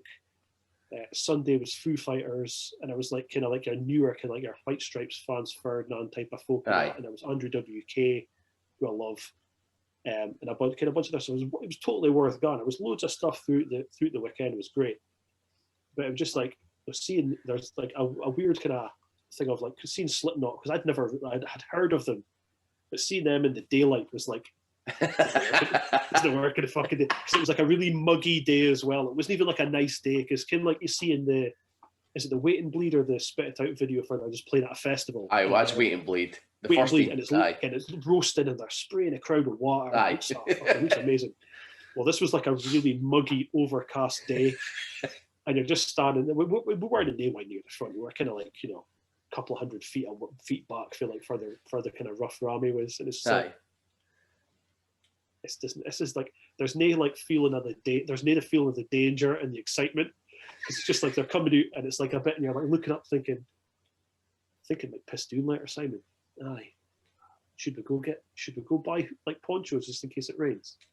And they're like giving it kind of like they're giving it like, you know, fucking try like just banging obviously Dean the shit with the fucking this was before they had the fucking fire pyro and baseball cats after Jordison get up and fucking spin around your drum kit. There was neither that stuff and like kind of baseball bats after beer barrels and stuff and this and that. It's like they're fucking giving it. And the thing is, they hit the one that kind of they go up and down on the kind of scissor lift. Aye. So the kind of that was it. It was like that's that right and stuff like that again. But there wasn't the big show. Aye. That you can. Aye, the one of there yet. But when they came back and they did the one at the download 2009 after Paul Gray had died, and it was like where the fucking headliners. This is Slipknot, and they did the big kind of was fucking pyro. It was like Rammstein level pyro. Aye. And kind of Joey Jordison did the thing with the drum kit, which is really cool if you've never seen Motley Crue live before. And it is still kind of maybe a wanker. It's like, you know, if you've never seen Motley Crue, that is the coolest thing in the world you'll ever see. Because it's like it comes up and he's like, he's upside down and he's upside down. It spins him and it's like that's fucking pretty cool. That you know, it's like because obviously the drums on the cage, which looks fucking ace. Like I've always loved that. Like for Nick Menza was in Megadeth and he had the cage. And like the symbols were just like built into this thing. It's like it looks fucking awesome. It's like yeah, it's fucking cool. But it's just like that first time, it's like, did I get a like us lot? I'm not sure. It's kind of quite see if I get it. It's like I can't.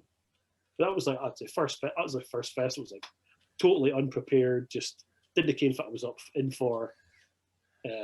I went down on the Thursday night. My mate wasn't getting there until the Friday, so I'm like by myself with this mental rucksack that was like the size of me. Like, far do we camp? And I came for the camp. This is a camp. So, you can buy this thing with the campsites. Okay.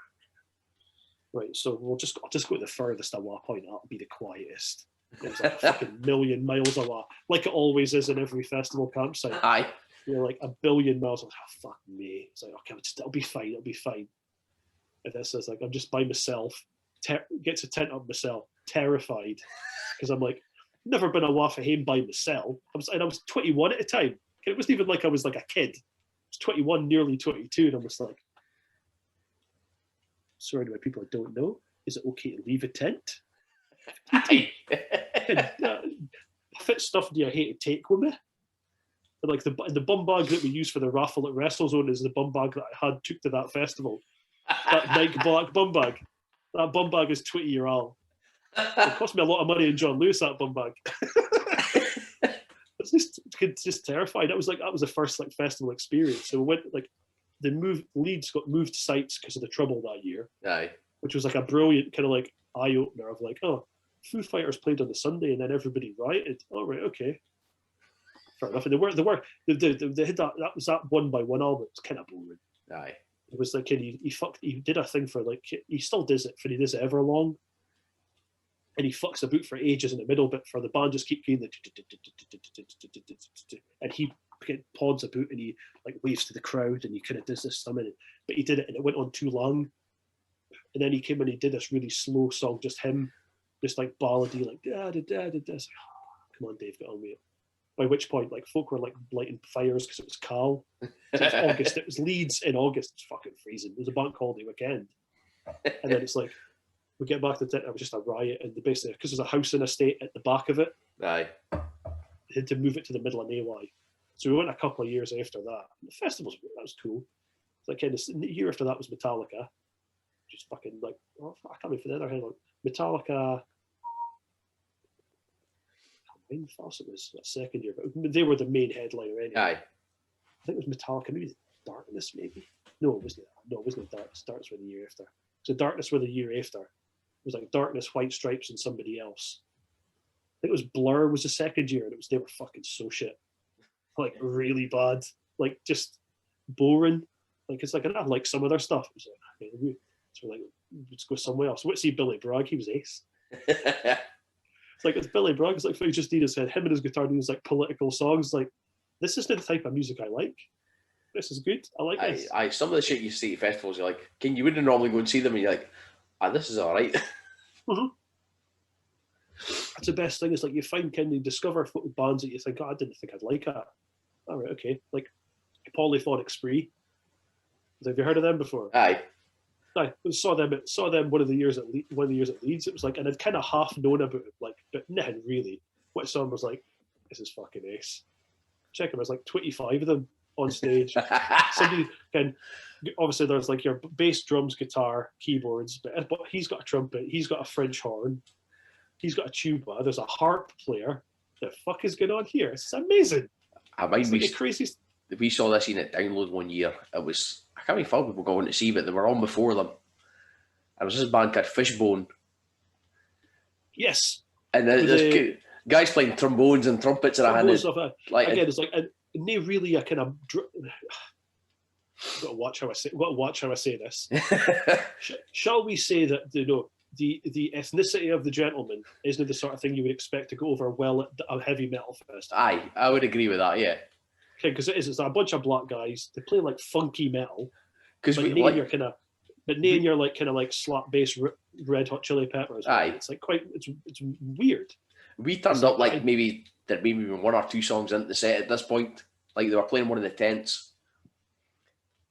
It might have been the year Motley Crue played actually in the tent, and they were on like a couple of bands before Motley Crue. But we turned up and I was like, "The fuck's this? Guy's playing trombone. This is fucking brilliant." They've got a song on the Last Action Hero soundtrack.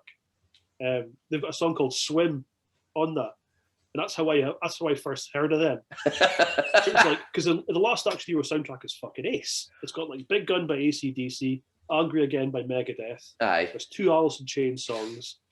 I think there's a Def Leppard song on there. Coming Foster's. There's a couple other like random kind of ones, and then there was this song "Swim" by Fishbone. I'm like, the fuck is this? And it's just like, again, I came out in like '93, so like that was me like 13-year-old, like kind of expecting like metal, kind of like I'm expecting AC/DC, like Big Gun or Angry Again. There's this weird thing with like just like a song "Swim." It's like, this is fucking ace. I'm gonna hate check him. I'm gonna hate check him. But then it was one of the things they were never mentioned in Kerrang, apart from the Last Action Hero soundtrack articles. They were never in Kerrang. They were never mentioned in any other magazines, Metal Hammer or anything like that. Nobody else I knew liked him, and I'm like, that kind of I can justify like spending money on their music. It's like I might get into One Up and ask what the boy One Up goes, can you put this on the listing post? And he let me hear it, and it was like this is pretty good, but it's like I can't afford $15.99 for the CD. Like, this is pretty good. I'm gonna hate it. I'll hate to try and like just find. I'll keep an eye out and see if if there's like a free tape on like the NME or Melody. I might have a Fishbone song on there. And that was one of those that's like one of these random bands you go, that's fucking ace that. Aye. It's like that with trumpets and stuff, and just like this is crazy. Like it shouldn't have made sense, but I was like, nah, this is good. Mm-hmm. That's how you just discover stuff. Look at just random and it's like it's impossible to do that now. It's like, and that's name me being like, no, old man yells at cloud. That's like, you look at the download lineup, like, even the obviously download are doing the test event pilot or whatever it is. Every single one of the bands that are on that pilot, you can go on YouTube and there's like 5 or 6 songs by them you can listen to. Even like the lowest ranked band. Like fair play, I can why they're doing it and whatever, but it's like you looked at the lineup, I was like, nah. For me, I mean, it's for they're trying to appeal to like a younger audience that'll go because other than obviously they're not gonna get a massive crowd, so they kind of spend fucking this money tatting big names across, and obviously they're getting American bands. That's the thing is, folk are bubbling about it online, and folk are being dicks. It's like, well, look, 10,000. I mean. I've been bit download in a few years. Fits your download ticket now at 300. With camping, you're looking at about 300, something like that. Give or take. 300 for the sake of maths, right? Okay, well, they're looking to sell 10,000 tickets. There's your maths. No. Kiss, is it Kiss, Maiden, and Biffy Clyro were the original headliners for this year. Aye. Right. Well, look, I can probably guarantee you that Kiss's fee is probably about £500,000. Aye, it wouldn't be cheap. I could probably put a stab at that and say their one night fee for a festival probably be about £500,000. So that's why they're relying on like 70,000, 80,000 people get at the festival. Aye. Because they can go, well, fucking fire us in, and we can justify it.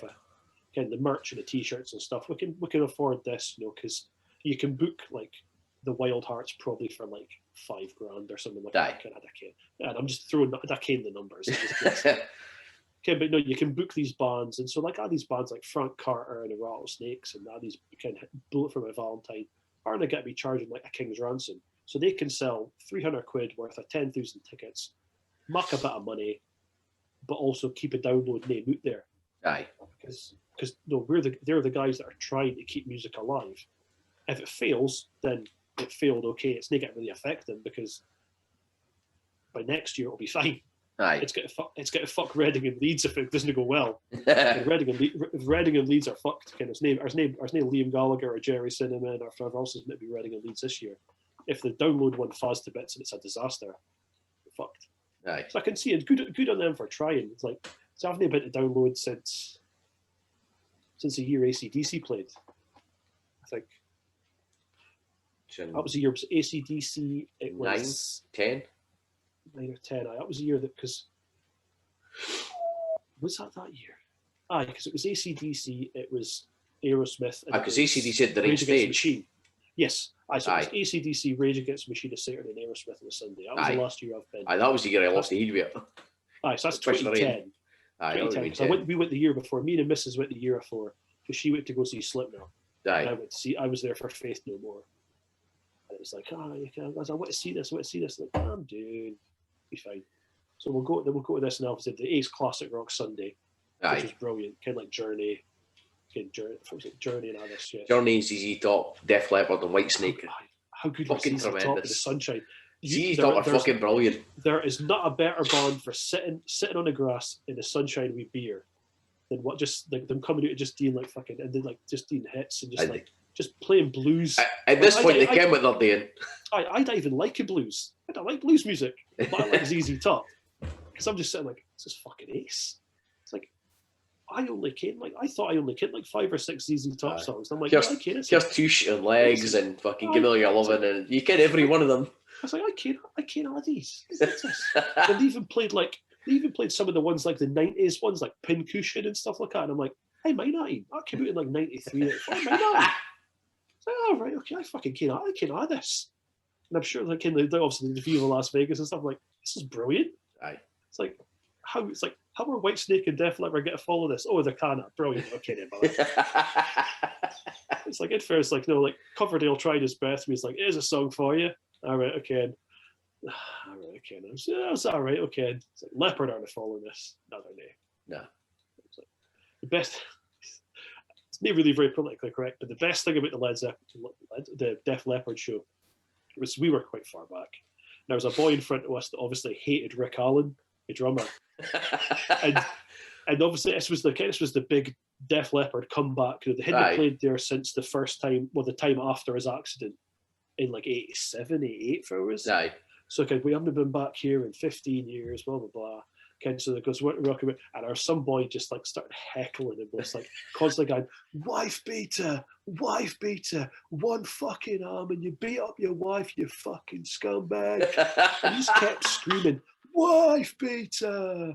And we're like, me and Rich are standing behind this point. It's like, you shouldn't laugh because obviously domestic abuse isn't funny. No. But it was just this boy was like, hold on a minute, this is your moment now. Were you waiting? Like, you enjoyed Armageddon? You enjoyed Two Steps Behind. You enjoyed Forever.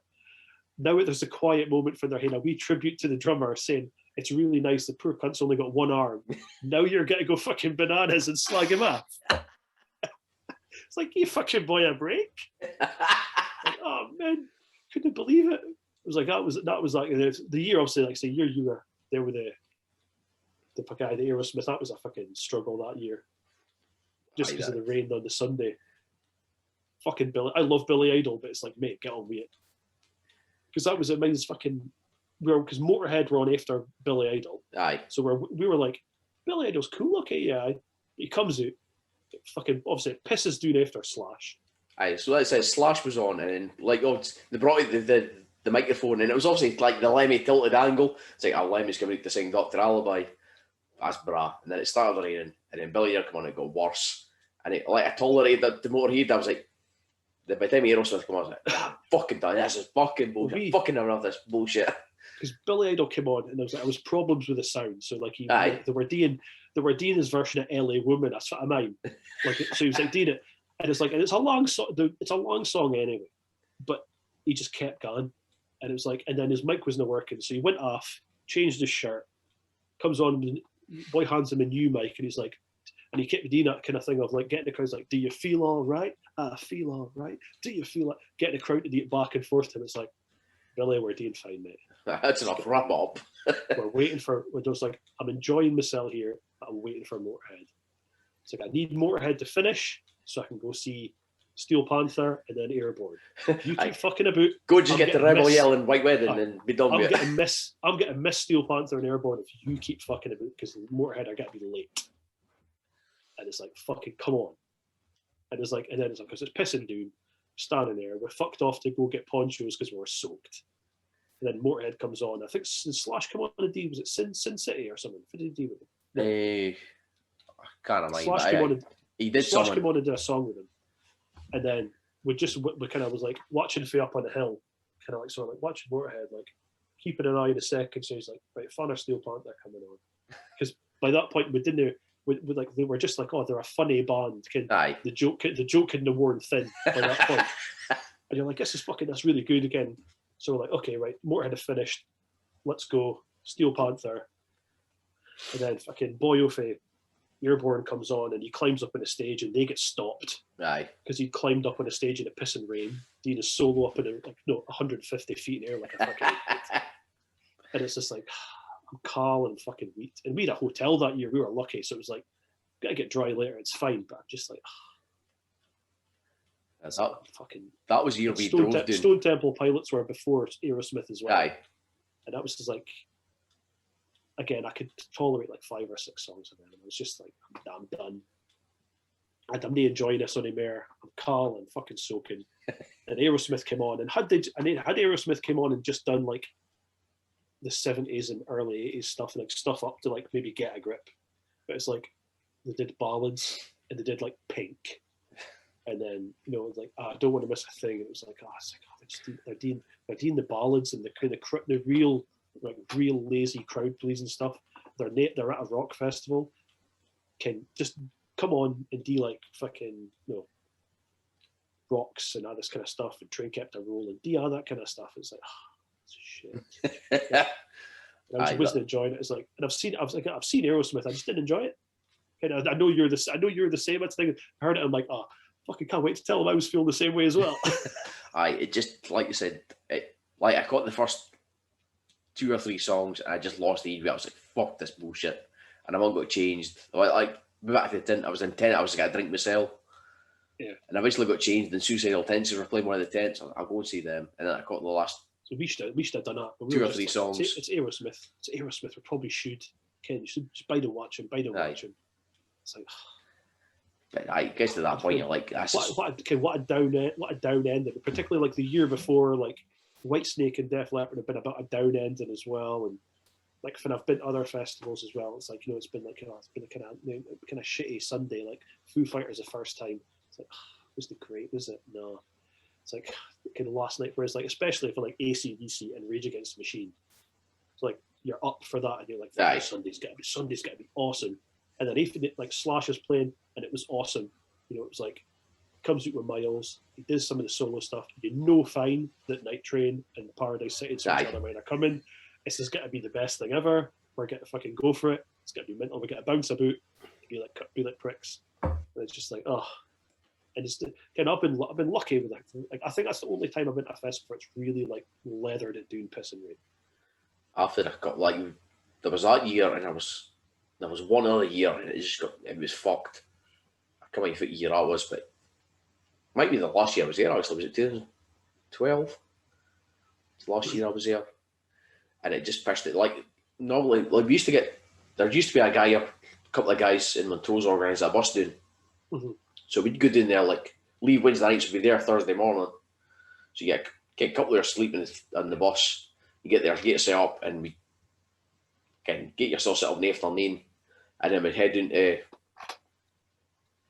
what the fuck's the name? Castle Norrington, getting the little village place. The village, because there was a couple of pubs opposite each other. I want to say it's called the Nug's Head, but I don't think it is.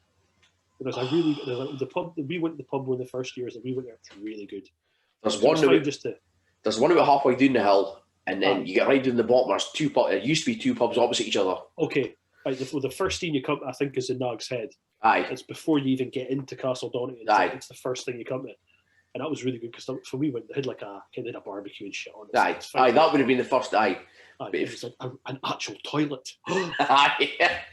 But like you get further down, and I was like two pubs, and there was a Spar on the corner. Mm-hmm.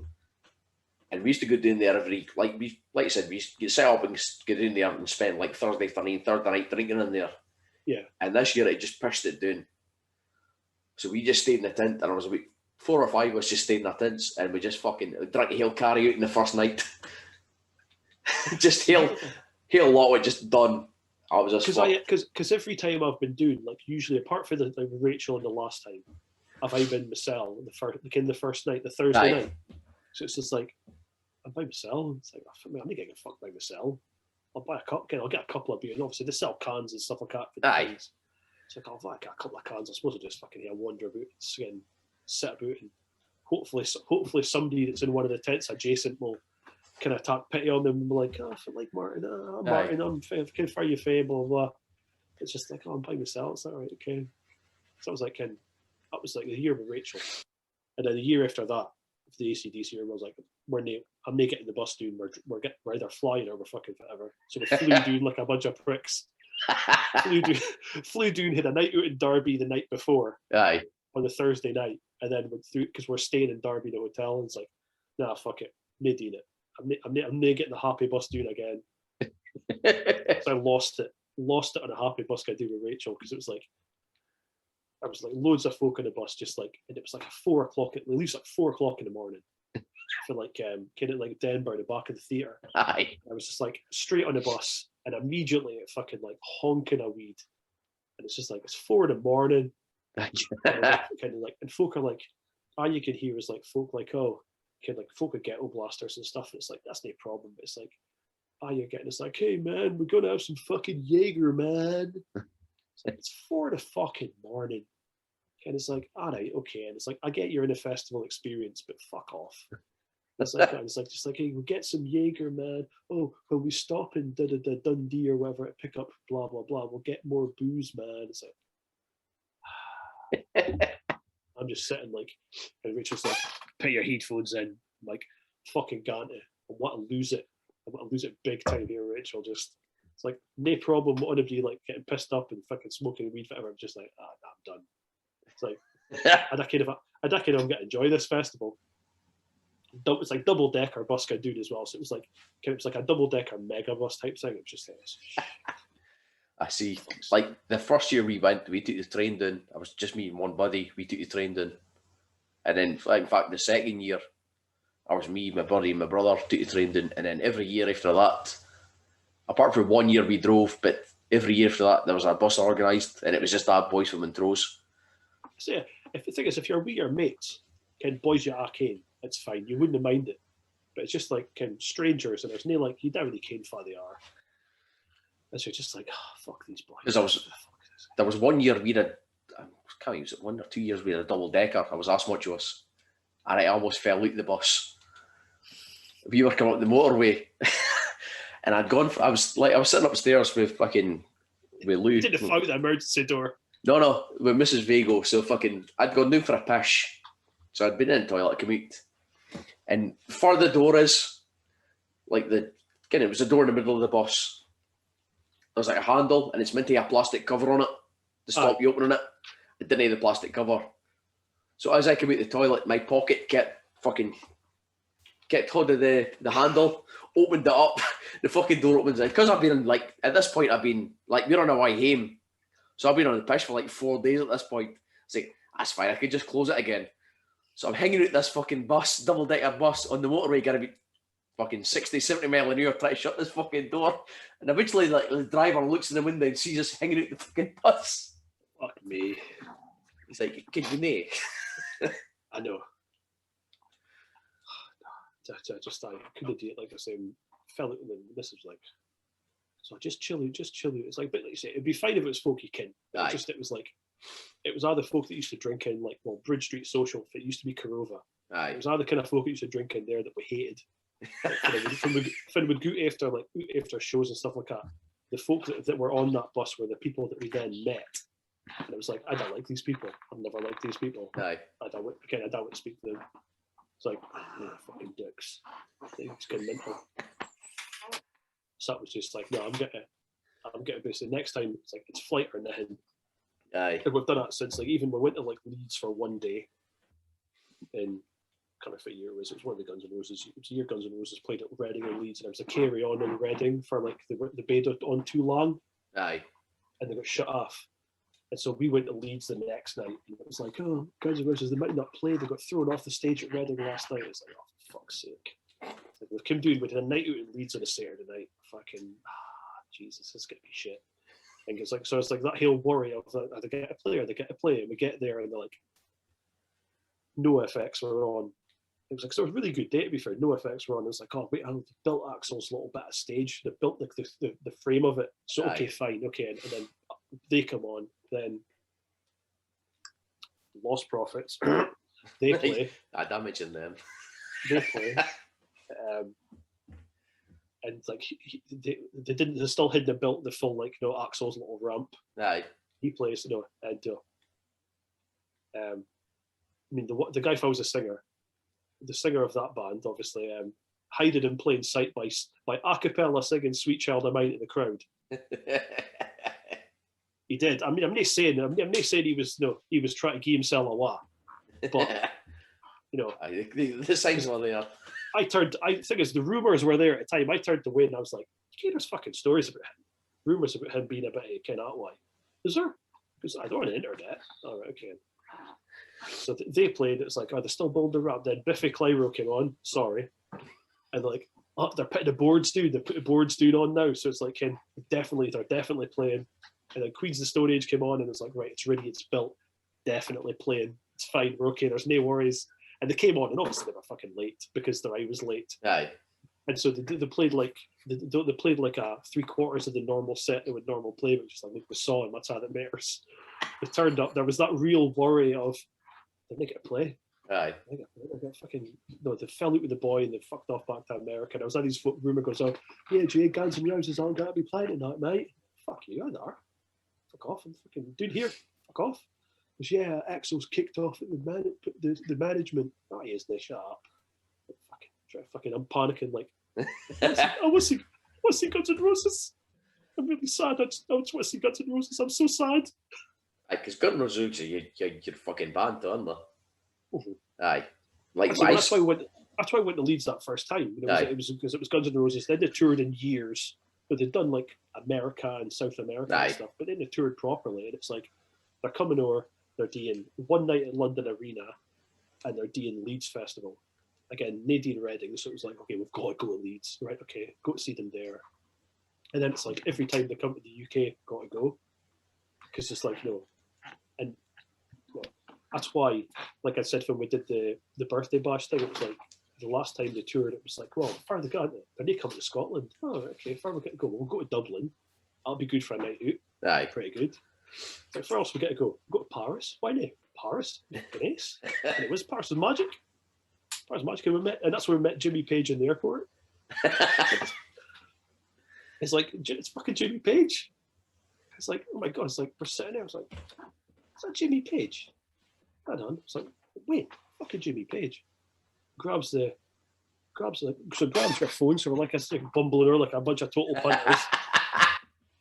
And he's like, all right, lads, I just pop your phones away. And it's like, it's a disappointment of, I'm not gonna get a photo with you, I'm fuck's sake. He was like, how you? I was like, obviously total like nervous because it's Jimmy Page. Right. How you doing, Mr. Page? He goes, I'm all right, yeah, because you guys are okay, yeah. Just I'm heading up to Inverness. My daughter lives up. She's got a little flat up there. Apparently she lives somewhere like in the north coast to like up for Inverness. I'm like, right, okay, cool, yeah. So we're just going over we're going over to Parsi Guns N' Roses, and he's like, oh yeah, Slash is back in our head. They're really killing it. They're doing really well, yeah. Like, it's Jimmy fucking Page.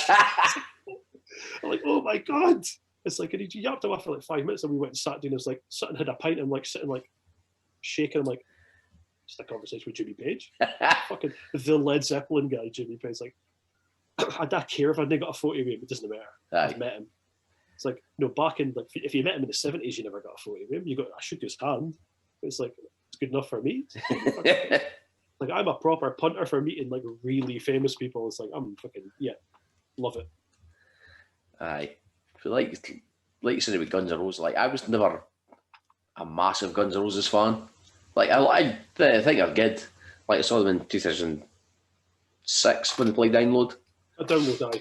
That was Like, the trouble as well.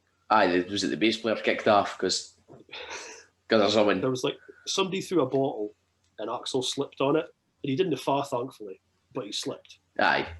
And so it was like, they were doing, it's on YouTube. You can see it on YouTube if one of these like wants to see Axl here tantrum. So basically, they're doing "You Could Be Mine," and it comes to the bit at the end when was it like the rap bit where he's like, when I'm breaking in my back, racking up my brains, and he just goes, microphone just goes, if you're not going to do your job, I'm not going to do mine. Just chucks a mic. He starts walking about, and the band are still playing because they're like, we're still playing, but he's singing, he's walking about, like, no, because the finger at the roadie at the side, and it's like, oh fuck, it's gonna go bad. Oh no. And the boy comes on and dries up the bit and can dries up in the pit like a bit of Martyn doing something, because somebody, again, some prick had launched something, but then somebody then launches something at a bass player, for fucking goes mental, swings his bass. I thought was that, and it slides. It like bounces off the stage and hits like one of the camera guys. Apparently, it was one of their own camera guys, which is like probably saved him like $1 million loss. Aye. So probably the boy at Hut was like, and he gets him and goes, oh, I didn't come all the way to England to get hit with a motherfucking piss bottle. It's like, oh, fuck it. So I guess it's got to go bad. Of course, like, so they go off, or like fucking, I think one of the guitar players did like a solo or something, kind of thing, and they come back on. And it's like, like when I'm looking at, I'm just sitting, I sat there with like, Simon, this is going to go bad. This is like, I came there meant to be like dangerous and stuff, but I'm terrified it's just going to be like, I'm going to go off, and it's getting like, and I'm never going to get to see them again, and it's just like I'm going to be like devastated, and fuck's sake. But then he comes back on, they do a few more songs, and he's like, yeah, I'm having a really good time now. It's like fit changed because you didn't far. Because like I think there was like a problem with like the camera guy came, like they've got that big boom thing. Aye, the swinging thing. Aye. I think like the guy kept swinging that, so when Axl went to run off to the side, the guy was in the fucking Y, so he was kicking off with that. I'm like, oh, I don't know. So they put like a security guy with him to be like, Axl's come and move, and so like Axl could run. Aye. It's like proper kind of diva behavior. To be fair, like, it is really diva behavior. But then he's like, at the end, he's like, great. And it's like, oh, this is awesome. I'm loving this now. And Fitz's name comes on. Sebastian Bach comes on and does My Michelle William. And it's like, Izzy Stradlin was there. That's right. Aye. Fucking, it's like, hold on. Like, the guy for Disney tour with the reformed band was there. Just like, oh, it's Izzy Stradlin. He came on. He did like 12 dates on the European tour because he just wanted to spend time with Axl. All right. Okay. So it's like, and it almost went to like shit. Like, it was like so close to just being like a disaster, and like, Aye. I'm gonna cry. But like I said, I was never a massive, like, I thought they were great. Like, I always think fucking Appetite for Destruction was like the perfect album. Right up until the point Sweet Child of Mine got the amount of fucking radio play that it did, and it's just ruined it for me. I can't, like, even on Spotify, if it comes up, I was like, skip. Can't listen to it anymore. It's had enough. Honestly, it comes on like at work with the radio on. Because it's like there's 4 or 5 of us back in the office, and they'll stick on like Absolute Radio or Radio X or something like that. Aye. And when it comes on, I'm just like, they were like, oh, Guns N' Roses, it's your favourite band. But it just doesn't, because like, I'm like, I've heard Sweet Child of Mine so many times, but the difference is like, on the occasion that I'll stick it on and I'll come on Spotify and I hear it particularly the headphones, it comes on, I'm like, that's really fucking good. That is good. But you hear, because you just came so used to it, like if you go and you're in a nightclub and it's like a nightclub for people of our age, kind of like over 30s kind of people, it's like, oh, they'll stick it on, or can you go to like Exodus or something like that, and it's like, stick it on, it's like, oh, Sweet Child of Mine. I was like, oh, I love Guns N' Roses. It's like, do you really? Aye. It's like the only time I can listen to that track now is if I listen to Appetite for Destruction from start to finish. Like any other time I kind of listen to it, it's like, nah, skip. I would never think of sticking it on normally. Yeah. Like even like I've got like obviously got like a ton of bootlegs Aye. because I'm like a total like geek that way. I would never think again. Oh, I think I might listen to the Live in Paris '92 version. Yeah, I think I'll stick that on. It's like nah.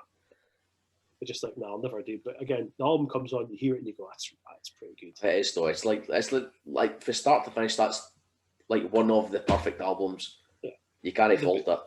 Yeah, I think it probably Sweet Child of Mine's became the same as like Summer of '69. Something kind one of these songs where it's now became like a cheesy kind of greatest rock anthems ever. Aye. Kind of song, like We Will Rock You's on there and Paranoid's on there and whatever, even like now that you would go like Darkness or something, or if Somebody Told Me by the Killers or Mr. Brightside. It's became one of these it's one of these anthems. That's the word I was looking for. Aye, Abdi kens it. It's like, and it's like okay, I like a bit of rock and roll rock music. All right, okay, yeah, I love Sweet Child of Mine. And like when somebody says that, my heart just sinks. And I'm like, because eventually they're going to go, oh, do you like Guns N' Roses? I'm like, oh, a wee bit, yeah, a wee touchy. I goes, yeah, goes, how much do you like him? It's like, well, do you really want to play this game? It's like, yes. It's like, my son's middle name is Axel. I'll have you know. And you get that, really? Aye. It's like, I'm not joking. It's like, why would I fucking joke about that? It's like, his middle name's Axel. Why? Well, his mum picked John. I got to pick a middle name. It's like that. So it's like I've got Guns N' Roses tattoos because I like Guns N' Roses. aye. That's like, none of my kids are named Lemmy, but had I been given the choice. I mean, I get a kinship. It's like, his mum was demanding, like, it was, I really would like this. The first name would be John. I'm like, brilliant. Okay, aye, fine. I get a middle name. Aye. We get to pick Axel then. Really? Aye. And the thing is, she was all right about it, but you can imagine explaining that to like your mum and dad. Aye. At the time, my grandparents were still alive as well. So like, Axel? Axel? What kind of name's that? Is that German or something? It's like, no, it's Axel is for Guns N' Roses. All right, okay, fine, I suppose. In fairness, John kind of leans into it as well. Like, he's like, oh, right, okay, cool, yeah. And we've got tickets for, if it ever happens, we've got tickets for Guns N' Roses in Glasgow. Aye. If it ever happens, so he's like, oh, it'll be cool. I'd like to go. Yeah, it'll be nice. Brilliant, It's like, you're not getting to come to London. That's for me and Wayne. We're going to get pished up in London. But you can come to, that's adult time. But in fairness, by then you'll be 18, so you technically could have came. Aye. But it's like, so we're getting you can come to Glasgow. That's one of the things that I like about gigs is hating to supervise other people. It's like, nah. That's why sometimes I prefer getting to gigs myself, just so I've nobody to fucking worry about. I love going to gigs myself. I've been to like so many. It's just been like, I'll go to kind of bit like when I was working, like when I was back in early 2000, mid 2000, I was working at Argos, and it was just like, I'll happily jump on a megabus, do to Glasgow, buy that at mates, and get tickets for $5. So I've been to see like Megadeth a bunch of times myself, just because it's like I'd kind of lost touch with Scott at that time. So me and Scott had been to see Megadeth in like 2001, on the World Needs a Hero tour, and then I was like, I just went doing by myself a couple of times, just like, aye, nothing wrong with just jumping in a megabus, going down. That's fine. No bother. I can headphones in, I'll go in, maybe there is folk doing there that I know, so I can maybe go, we'll fucking hang out, just kind of meet folk. Because I actually quite enjoy getting gigs myself. It's just you don't hear that kind of, I need a piss, or you want a drink, or you too much, or you know what in the mirror. All right, okay. Can you see all right? Or you know when you worry a fuck. It's like, aye. It's like if you want to go down and be in the mosh pit, I can go do that. Need that. I'm getting to go down. No, I'm named one for like massive mosh pits and stuff like that. I've done my mosh pit duty. It's over. I've done my time in mosh pits and doing like a proper front of gigs. I'm like, okay, I've been at front. I've been at front for like GNR and a bunch of AC/DC. We saw them in Dublin. I've been right to barrier. I'm like, right, okay, I didn't need to be at barrier anymore. It's a young man's game. because I've experienced a wall of death at Download one time. It's like I didn't experience it again. I think it was Hatebreed when they played in 2006. It was a Hatebreed on a Sunday. Aye, somebody rings a bell. I think it was somebody that was like fucking doing this, like what? And I'm sure it was them. It's like the wall of death. I'm like, I can't think this is. It's like going for it. Fucking go for it. Back up. It's like this is gonna be fucking bad. And it's like steaming towards it, like, oh, this is gonna be so sore. And it fucking really was. It really was fucking sore.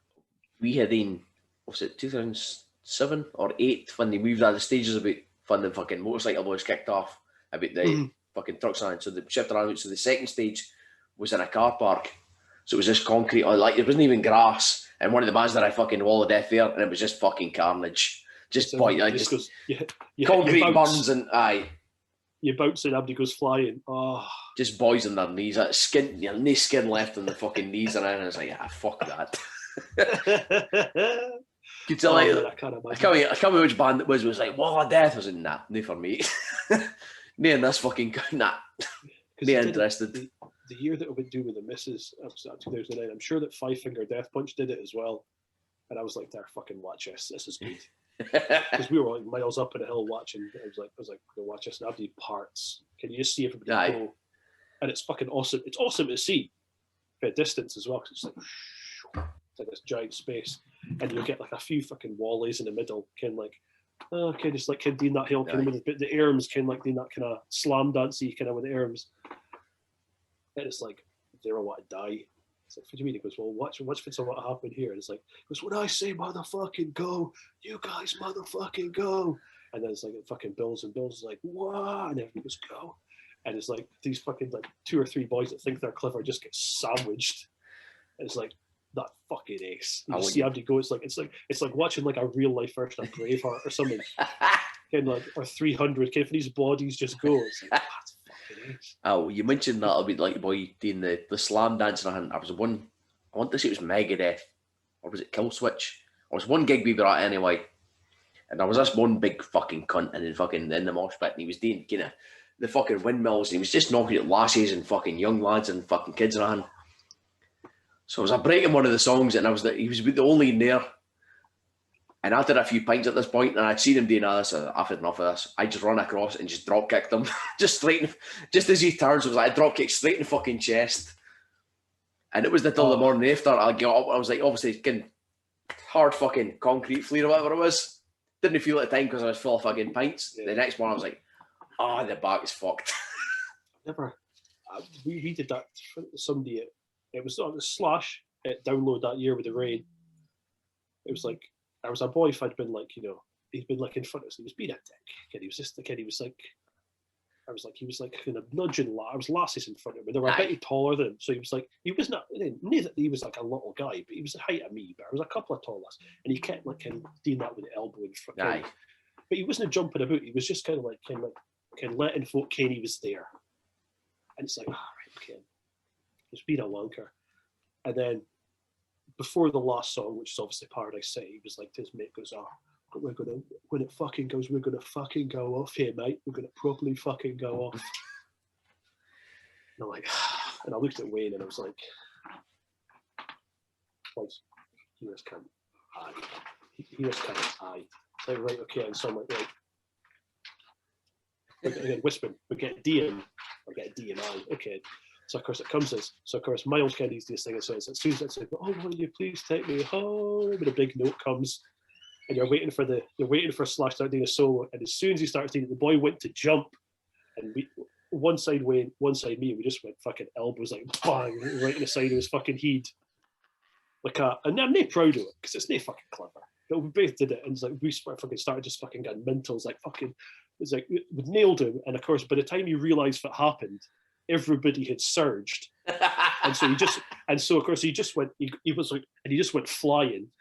So he went flying and fell down, and somebody picked him up, and so because we're fucking mental stuff like that, and of course he gets up eventually, and he's just like looking at it, goes, "Who the fuck was that? Who the fucking fuck was that?" It's like, and Abdi's just like fucking looking for like fucking take me down, spin around, and he's just looking about. It's like this is it. Like, everything finishes and stuff like that, and even then it stops. Slash goes off. The rain starts because no, that's what happened. He wasn't even in a van, and the rain had started. And the boy's like, "Oh fuck it, fuck it, me man." And Abdi's just ignoring him and stuff, and we're like killing ourselves laughing. It's like, aye, it's got a proper kick-off, is it, mate? It's like, again, nae proud of it, but it's like, you were annoying lassies for 45 minutes. Aye, it's just no time for wankers. That's the thing. Aye, it's such a problem. It's like, festivals bring out these kind of boys. And it's like, we're quite lucky that there's nae been that kind of wanker really, but it's just like, you've been annoying the lassies. They're trying to watch a show. We're here. It's a fine day. It was at that point. It was a lovely fine day. It's like, just pipe down. It was just like, right, come on in. Let's fucking sort this boy out. It's like, oh, it's going to fucking kick off, mate. It's not going to kick off. It's like,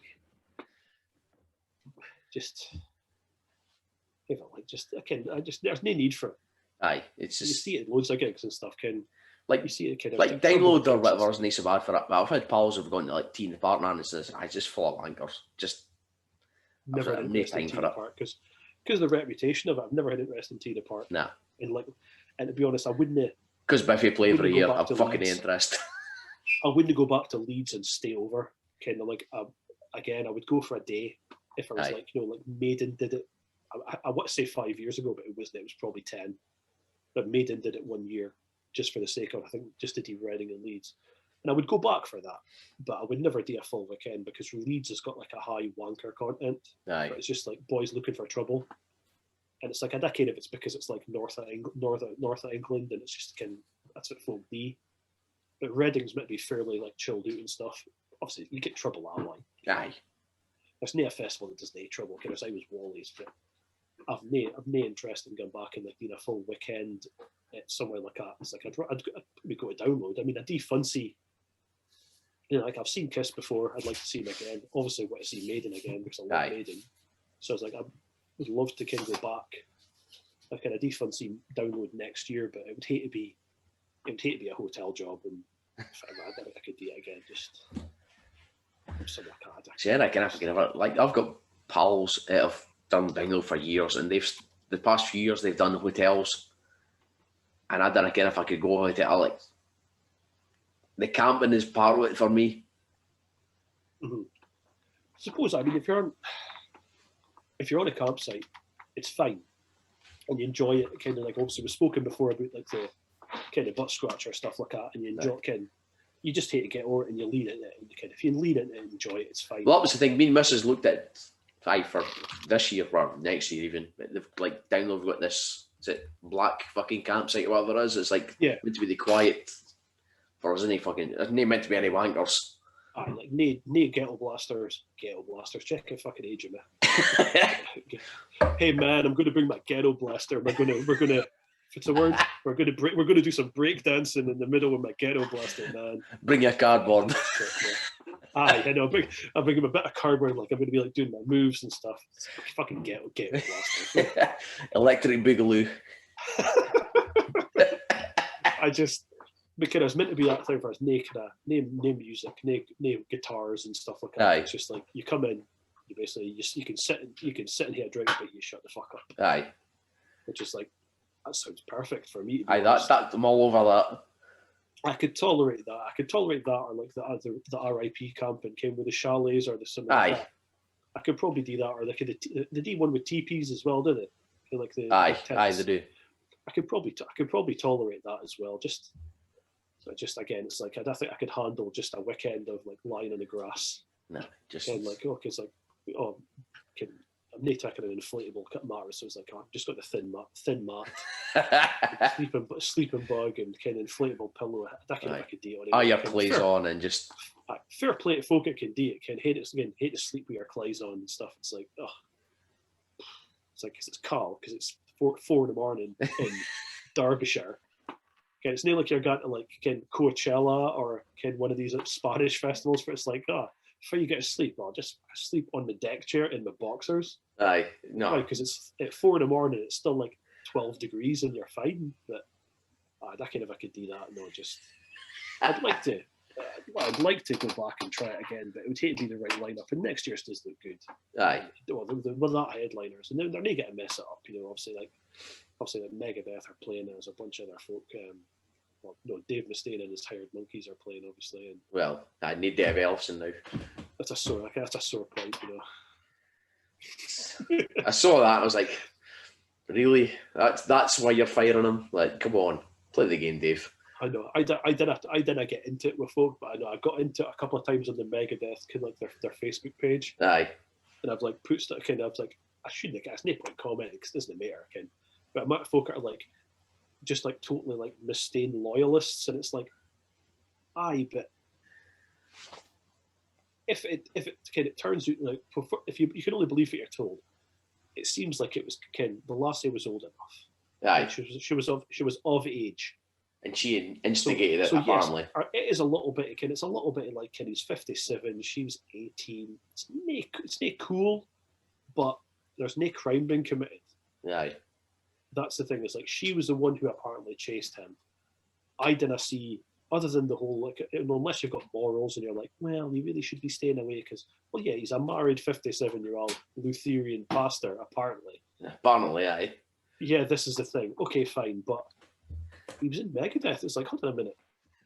Dave Mustaine used to be if you've read the Rust in Peace book and Mustaine's autobiography, he was like a mental smack addict. He was an alcoholic for years and years and years. He was he did used to like practice literally practice worshiping the devil. He did this whole kind of like Satan worshiping hex stuff. But your line is, a 57-year-old man who kind of shug somebody, kind of send dirty videos to somebody 40 years younger than. Like that's your breaking point. The first thing I saw it was that like the kind of obviously somebody took a screenshot for the video. He's obviously he's got his dick out in the hand, but somebody crudely drawn a fucking bass out it. I know it's like really good slapping that bass because it looks like he's playing. It looks like he's playing it like It looks like he's playing it like with a thumb, kind of like flea for the chilies. So it looks like he's like. I was like, that's pretty funny. Okay. It's like somebody sent me the links and they didn't tell me if it was. Just sent me this and goes, oh, the boy from Meg. It was basically I got a WhatsApp with like link and the boy from Megadeth. That's all I got. Like that's the first I saw. It was it was that picture and just the caption slapping that bass. I'm like, I would have really appreciated a heads up, just saying, hey, do you want to see Dave Ellefson wanking himself off? I didn't think that's too much to ask my mates to defend me. It's like, if you don't want to see David Ellefson from Megadeth ejaculating, please don't click this link. But no, I didn't get that courtesy. So I saw like, no, this is like, I didn't need to see that, I'm a really big fan of them. I've seen them live a bunch of times, with and without Ellefson, for he wasn't in the band, to be fair. But it was just like, oh, really? It's like, I didn't need to see that. Like, I mean, I guess, I guess it's a natural thing. He's an older man. He's enjoying his time on the road. He's lonely, but did you need to film it, Dave? Did you really need to film it? No. Yeah, just a bit like, yeah, it was a bit. And I think again, just like I shouldn't get into it with folk, but it's like I did a couple of times online because I'm annoyed about it. It's like it's one of my favorite bands. And it's like they're now like it's now just it's near the same. And even like with some Smoke with Guns N' Roses, like as much as I enjoyed it, just with Axl and then the hired hands, it was good, but it wasn't the same. Aye. Because and the thing is, I'd never seen them with the classic lineup. Aye. Because it was like they broke up when I was like 13, 14, so I never saw it. But it's just that thing of like, it's like it's not gonna be the same. It's like just the right band there. So I'm just disappointed. I just want to see them again. It's like, makes me more annoyed that I didn't go see them. Like last year, obviously they played in like Cardiff and London. Aye. And I remember it was like January or February. And I remember messaging Scott and being like, I've been looking at like flights and like hotels and stuff for this, and I really want to see them. And he's like, you sure? I'm like, I've been looking at it, but it's really expensive. It's like, I don't know if I can afford it, because we're looking at like Cardiff appears to be a nightmare to get to. Aye. So it's like from Aberdeen anyway. So I was looking at London, but hotels are like you're looking at 150 quid for a hotel. Flight down there is probably about the same if not more. It's like, oh, I can't if I could do it. It's like I'm looking at guts of 500 quid if I go down, if I can't for the ticket as well. Aye. Because they were playing with I can't remember fun. They were playing with, I think it was Five Finger Death Punch actually. They were maybe playing. That rings a bell, aye. I was like, oh, I can't if I can afford it. I'm like, it's one of my favourite bands, and now I'm mere annoyed because had I gone, I'd be like, oh, well, at least I saw them one last time. Whereas the last time I saw them was like 4 years ago with Scott in Glasgow. It's like, they've been over here a bunch of times, but it's always been in London. They've made it a proper tour, and I've missed them. And then they're announced for download, and then this shit happens. This carry on with the bass player's like, oh, great, they're gonna get in like fucking some boy that's cheap, or just some session boy. Aye. It's like, oh, okay, so Dave can scoop out the money himself. For fuck's sake. It's like when one of your favourite bands when they let you do, Well, speaking of favourite bands, I think we've gone just a bit long enough, but this is a question I'm trying to get in every time now. So I'm speaking about your dream gig. Oh. You can hate any band for any era, alive or dead, broken up or still together. So you've got an opener, a mid-card and a headliner. So I get three. Three, right. You've got your three. And it can make as much or as little sense as you like. Okay. Like I think Scotty's was, he played Offspring playing Smash as his opener. Yeah. He had Strapping Your Lad as his mid-card because he'd never seen them. And he had like a 90s era Metallica playing Black Album. He picked Black Album Metallica. I'll be honest, I was disappointed with Ryan's choices. I'm not gonna lie. Wait, like as we record this, the episode that's after this, you'll be even more disappointed with some of the choices in that line. Let's just say. Really? I'm trying to think. Fayu would have picked it. Would like pick somebody who would disappoint me. No, name me picked it. It was somebody else. No, I'm trying to think. Troy, Far would you hate on that would pick choices that would be like really, really bad? Because like some of the lads are really no, it's one of the younger lads. And what do we like? I don't know if it's an exact quote or it's a. Then I give me his name. Then I spoil his name. But this is like almost in a. I probably and as close as I can get to an exact quote was, "I didn't ken any bands." Is he picked like AJ Tracy and all this kind of shit? You'll find out, but it's name keep him in the theme of the podcast. I feel like I could probably hear a guess if I think it would be, but I'm not going to spoil it, right? Okay.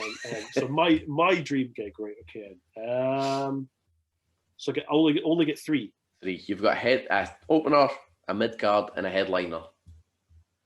Right. Okay. It's probably pretty obvious from the main event's going to be, but okay. Opener. I'm going to pick the Beatles for 1965. Yes. Because the only guy, so Beatles specifically, the Beatles at Shea Stadium for 1965.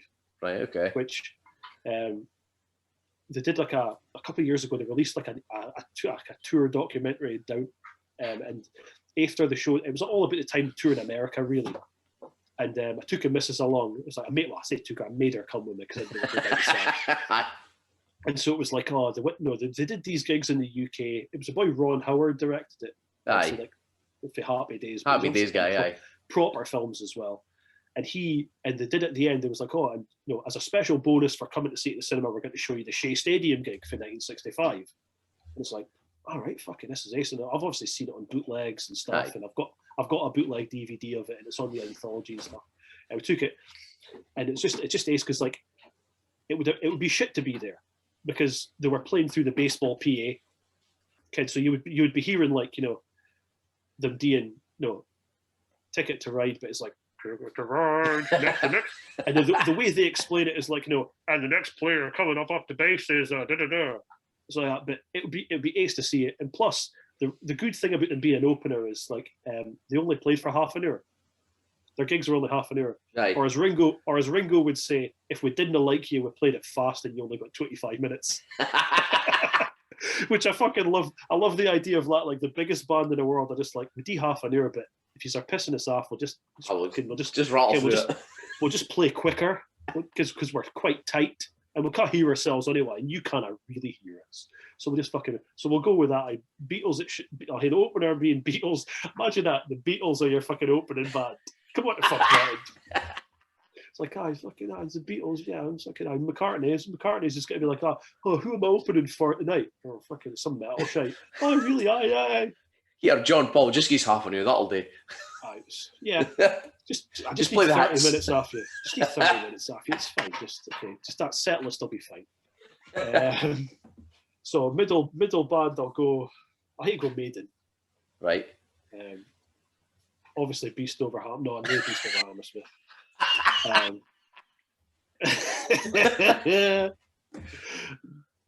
As good as Maiden were in 1982, as good as they were, I would probably pick Maiden either from live.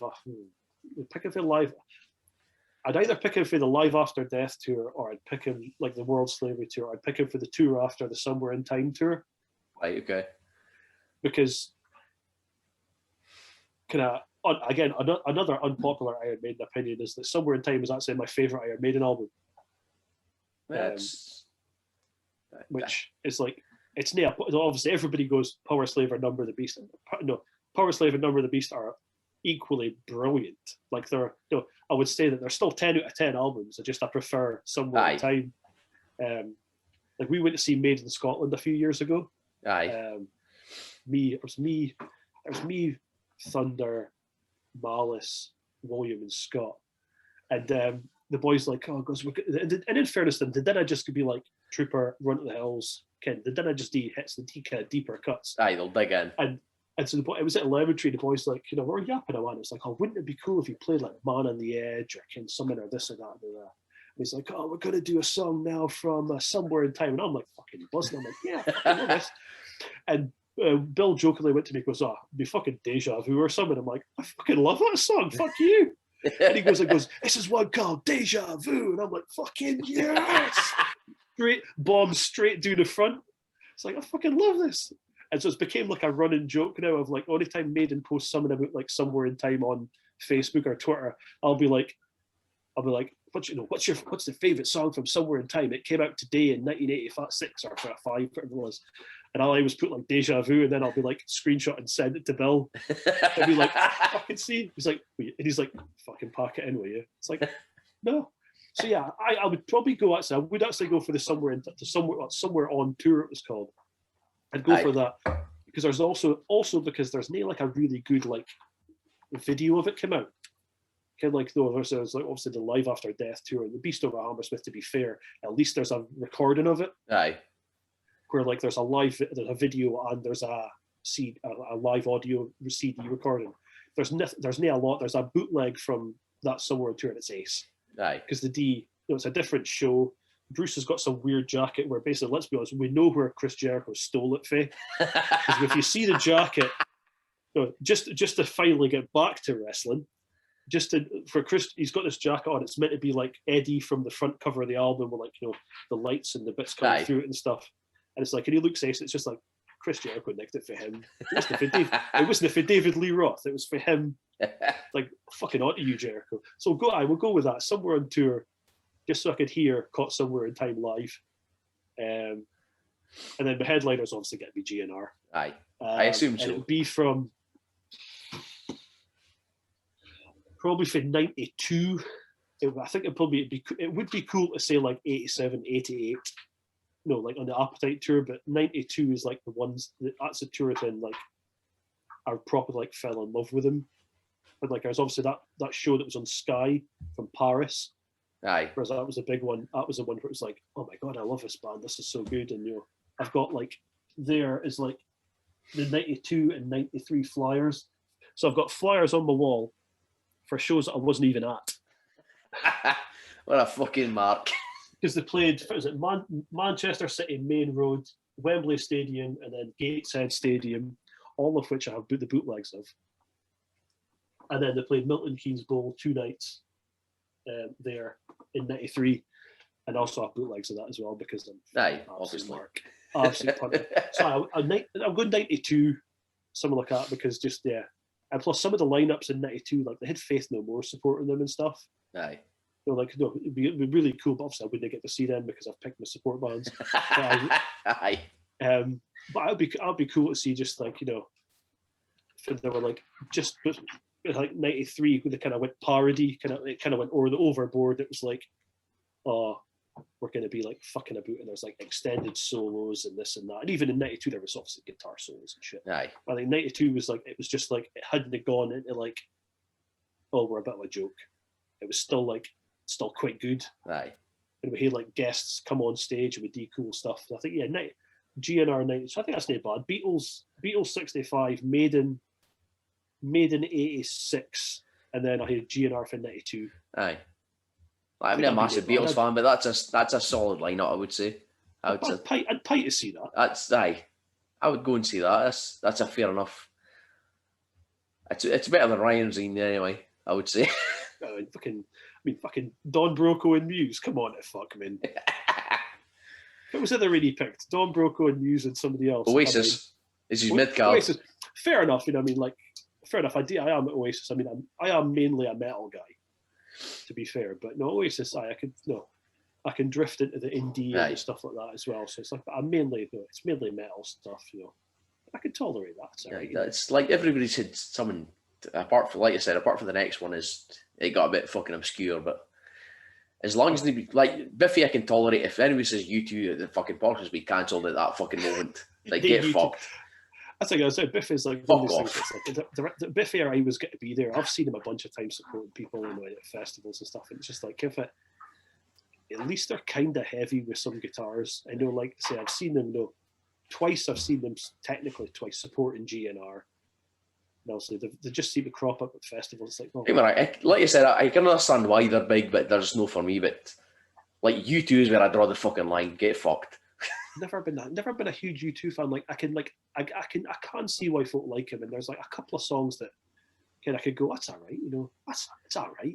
It's. But I would never. I don't think they're never a band I would think I've got to stick him on. No, that's kind of like there's Biffy Clyro songs that I could go, aye, that's a good song. I go on, no bother. And I think like Biffy Clyro, maybe like the Killers or kind of these kind of indie but like kind of rocky stuff. But I think they just, like they're the kind of breaking point of just like, no, it's just like I get why people like him, but they're just not for me. Yeah. Well, Football D is right. Seeing as you're like, obviously you all usually ask the questions, if I'm getting D to you, Mickey Vago, right? So I'm asking you a question. Go on then. It's like, so obviously, since you've asked me about Guns N' Roses, you're the Motorhead guy. What is your favourite Motorhead song? Motorhead song? Aye. Like you on the spot for a change. Overkill. Straight away. Without even thinking about it, just overkill. What hipster choice. It is. But it did care. Like, it's overkill. Like, that was, like, obviously, when I first got into Motorhead, it was like, I didn't even get into them. It was like, I saw the album, it was like one of these can buy 5 albums for like 20 quid or whatever it was for fucking Virgin at the time, I think it was. So this was the time fucking new metal was taking off, so I'd fucking Slipknot and fucking Limp Bizkit or whatever. And I was just, I had 4 albums at this point. I was like, I need another one. And it wasn't even a proper Motorhead album. It was just like, obviously they did a record deal with somebody. It's like, we need to put you a fucking greatest hits. Bump one out. It's always the same. Like, I mean, that's why like the first Motorhead album I got was, what's this one? Let's see if I can reach. Let's see if it's the same. All the Aces. But it was one of those greatest of. Like the Muggers tapes is like a special disc it comes with it or something, and it's like it's not even Motorhead. It's on it. It's like I think it's like Phil Taylor is like the drummer or something on it. He's on it, but it's like the rest is it's just a greatest hits. It's like but that was like my 5 album. That's because the cover looked cool as fuck. I was like, that'll do me, fucking, and I was all over it. And I'm sure Overkill was like the first track of the album. I like it just kicks in and then it stops and it kicks in again. And I was like, the fuck, I'm all over that. Fuck this new metal shite. This is all for me now. This is all I need.